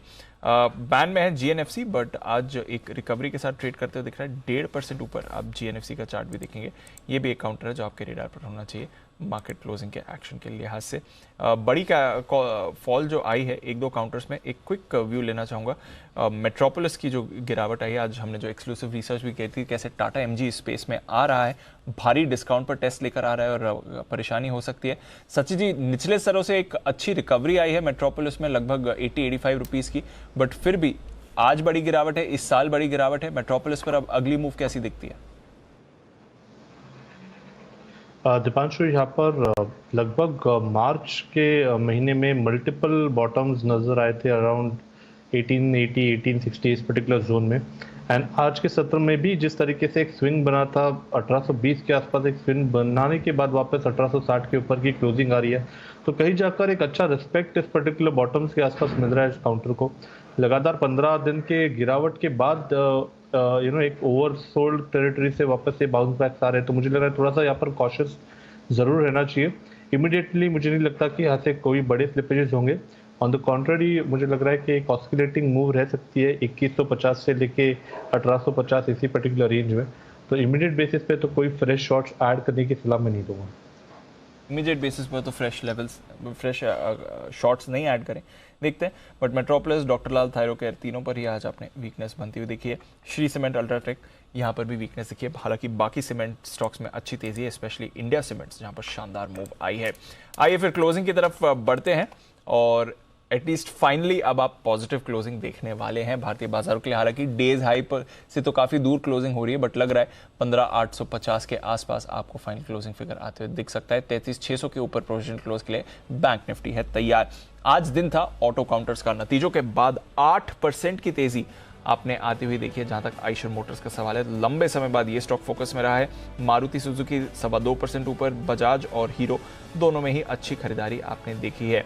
सपोर्ट मिला है बाजार को कुछ और दिग्गजों की तरफ से भी। HDFC बैंक, HDFC दोनों में खरीदारी थी। HUL पॉजिटिव रहा। L&T, टाटा स्टील यहां पर भी आपने बाय मोमेंटम देखा। बजाज फाइनेंस, बजाज फिनसर्व अच्छी मूव दिखाता हुआ।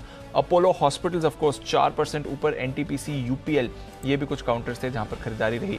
अल्ट्राटेक और श्री ये टॉप लूजर्स थे। ITC आज 1.5% फिसला है। Divi's, tech Mahindra, Nestle, Infy, Reddy's, TCS, HCL tech यहां पर भी आपने वीकनेस आती हुई देखी है। बट बढ़िया ब्रेथ थी बाजार की। 35 निफ्टी स्टॉक्स पॉजिटिव टेरिटरी में आपको क्लोज होते हुए दिखे हैं। वायदा कारोबार की तरफ आए तो वोडाफोन आइडिया 12% की गेन वोडाफोन आइडिया में आपने देखी है। बालकृष्णा यहां पर अच्छा एक्शन रहा, नतीजों का रिएक्शन। बंधन बैंक पिछले कुछ समय से अच्छी मूव दिखा रहा है। साथ ही Hindustan Aeronautics, India Cements, BHEL, Strides, Escorts, RBL, Bharat Forge नतीजों के बाद यहां पर 5% का उछाल आपने आते हुए देखा है। इसके साथ ही Apollo Tyres, Balrampur, LIC housing और इंडस टावर्स आज के कुछ स्टार्स रहे। 6% की गिरावट के साथ हनीवेल आज का टॉप लूजर। 2 दिन में लगभग 10-12% ये स्टॉक फिसल चुका है। AB कैपिटल के लिए परेशानी, 5% नीचे ये काउंटर रहा। एशियन पेंट्स और बर्जर पेंट्स दोनों में आपने गिरावट देखी है। साथ ही बायोकॉन, लुपिन, डिवीज ये सारे के सारे फार्मा काउंटर्स आज कमजोर थे। और वेदांता इस पर रखे नजर, हालांकि डेज लो से तो रिकवर होकर क्लोज हो रहा है, बट फिर भी 1.5% की गिरावट आपने वेदांता में भी आज देखी है। कैनफिन होम्स, औरो, ग्रासिम, चंबल, ABB, मैरिको, गुजरात गैस और यूनाइटेड स्पिरिट्स कुछ और काउंटर्स थे जहां पर आपने वीकनेस बनती हुई देखी है। तो ब्रॉडर मार्केट्स में दोनों तरफ का एक्शन था, इंडेक्स लेवल पर भी दोनों तरफ का एक्शन था, बट अच्छी ब्रेथ के साथ आप क्लोज हो रहे हैं। 0.5% ऊपर निफ्टी आपको क्लोजिंग लेवल्स दिखा रहा है। तो Anil ji, finally some green on the screen sir. और आज भी एक बार के लिए तो हमने सारी बढ़त गवा दी थी और वहां से रिकवर होकर 80 पॉइंट ऊपर निफ्टी बंद और 550 पॉइंट्स ऊपर बैंक निफ्टी प्रोविजन क्लोजिंग। बहुत दिनों बाद आखिरी घंटे में बढ़े हैं, मतलब बढ़े नहीं तो भी घटे नहीं कम। तो चलिए फाइनली आज बाय ऑन डिप्स वाला स्ट्रेटजी ठीक रहा और टुकड़ों में खरीदारी करने के लिए बहुत ही सही और इम्पोर्टेंट लेवल से मार्केट बूम कर आज बंद हुए हैं। तो उम्मीद करें कि 66 पॉइंट नीचे जो आपको दिख रहे हैं इस वक्त डाउ फ्यूचर्स और 80 अंक नीचे जो दिख रहे हैं आपको नेस्डेक फ्यूचर्स, वहाँ से किस तरह का एक्शन रात को मिलता है उस पर नजर रहेगी। कल है बड़ा दिन भाई, LIC की लिस्टिंग है। बिल्कुल, जिस दिन से लगाए सबको मिले ऑल बायर्स सेटिस्फाइड, सबको अलॉटमेंट मिले। तो कल सबको इंतजार है, पूरे देश को इंतजार है कि अब तक का सबसे बड़ा IPO कहाँ कैसे लिस्ट होता है। फाइनली आ चुकी है फाइनल क्लोजिंग। 60 अंकों की तेजी के साथ निफ्टी बंद हुआ है 15,842 पर। 180 अंक ऊपर बंद हुआ है सेंसेक्स 52,973 के आसपास, 53,000 के बेहद करीब। और बैंक निफ्टी दमदार एक्शन के साथ 476 अंकों का तगड़ा उछाल दिखाकर 33,600 के बेहद करीब, 1.5% मजबूत। बढ़ने वाले शेयरों की संख्या जबरदस्त, दुगुनी से ज्यादा। BSE पर, NSE पर भी लगभग वैसा ही हाल, यानी कि ब्रॉडर मार्केट में भी खरीदारी का माहौल। 50 अंक नीचे डाउ फ्यूचर्स, 75 अंक नीचे नेस्डेक फ्यूचर्स। विदा लेने का वक्त। कुणाल जी, आशु सर, सुमित जी, किरण जी, सचिन जी और कोई है, आप सबका बहुत बहुत शुक्रिया। वागले साहब, आप सबका बहुत बहुत धन्यवाद समय देने के लिए। कल सुबह आप सबसे फिर होगी मुलाकात। मुझे और दीप को इजाजत दीजिए।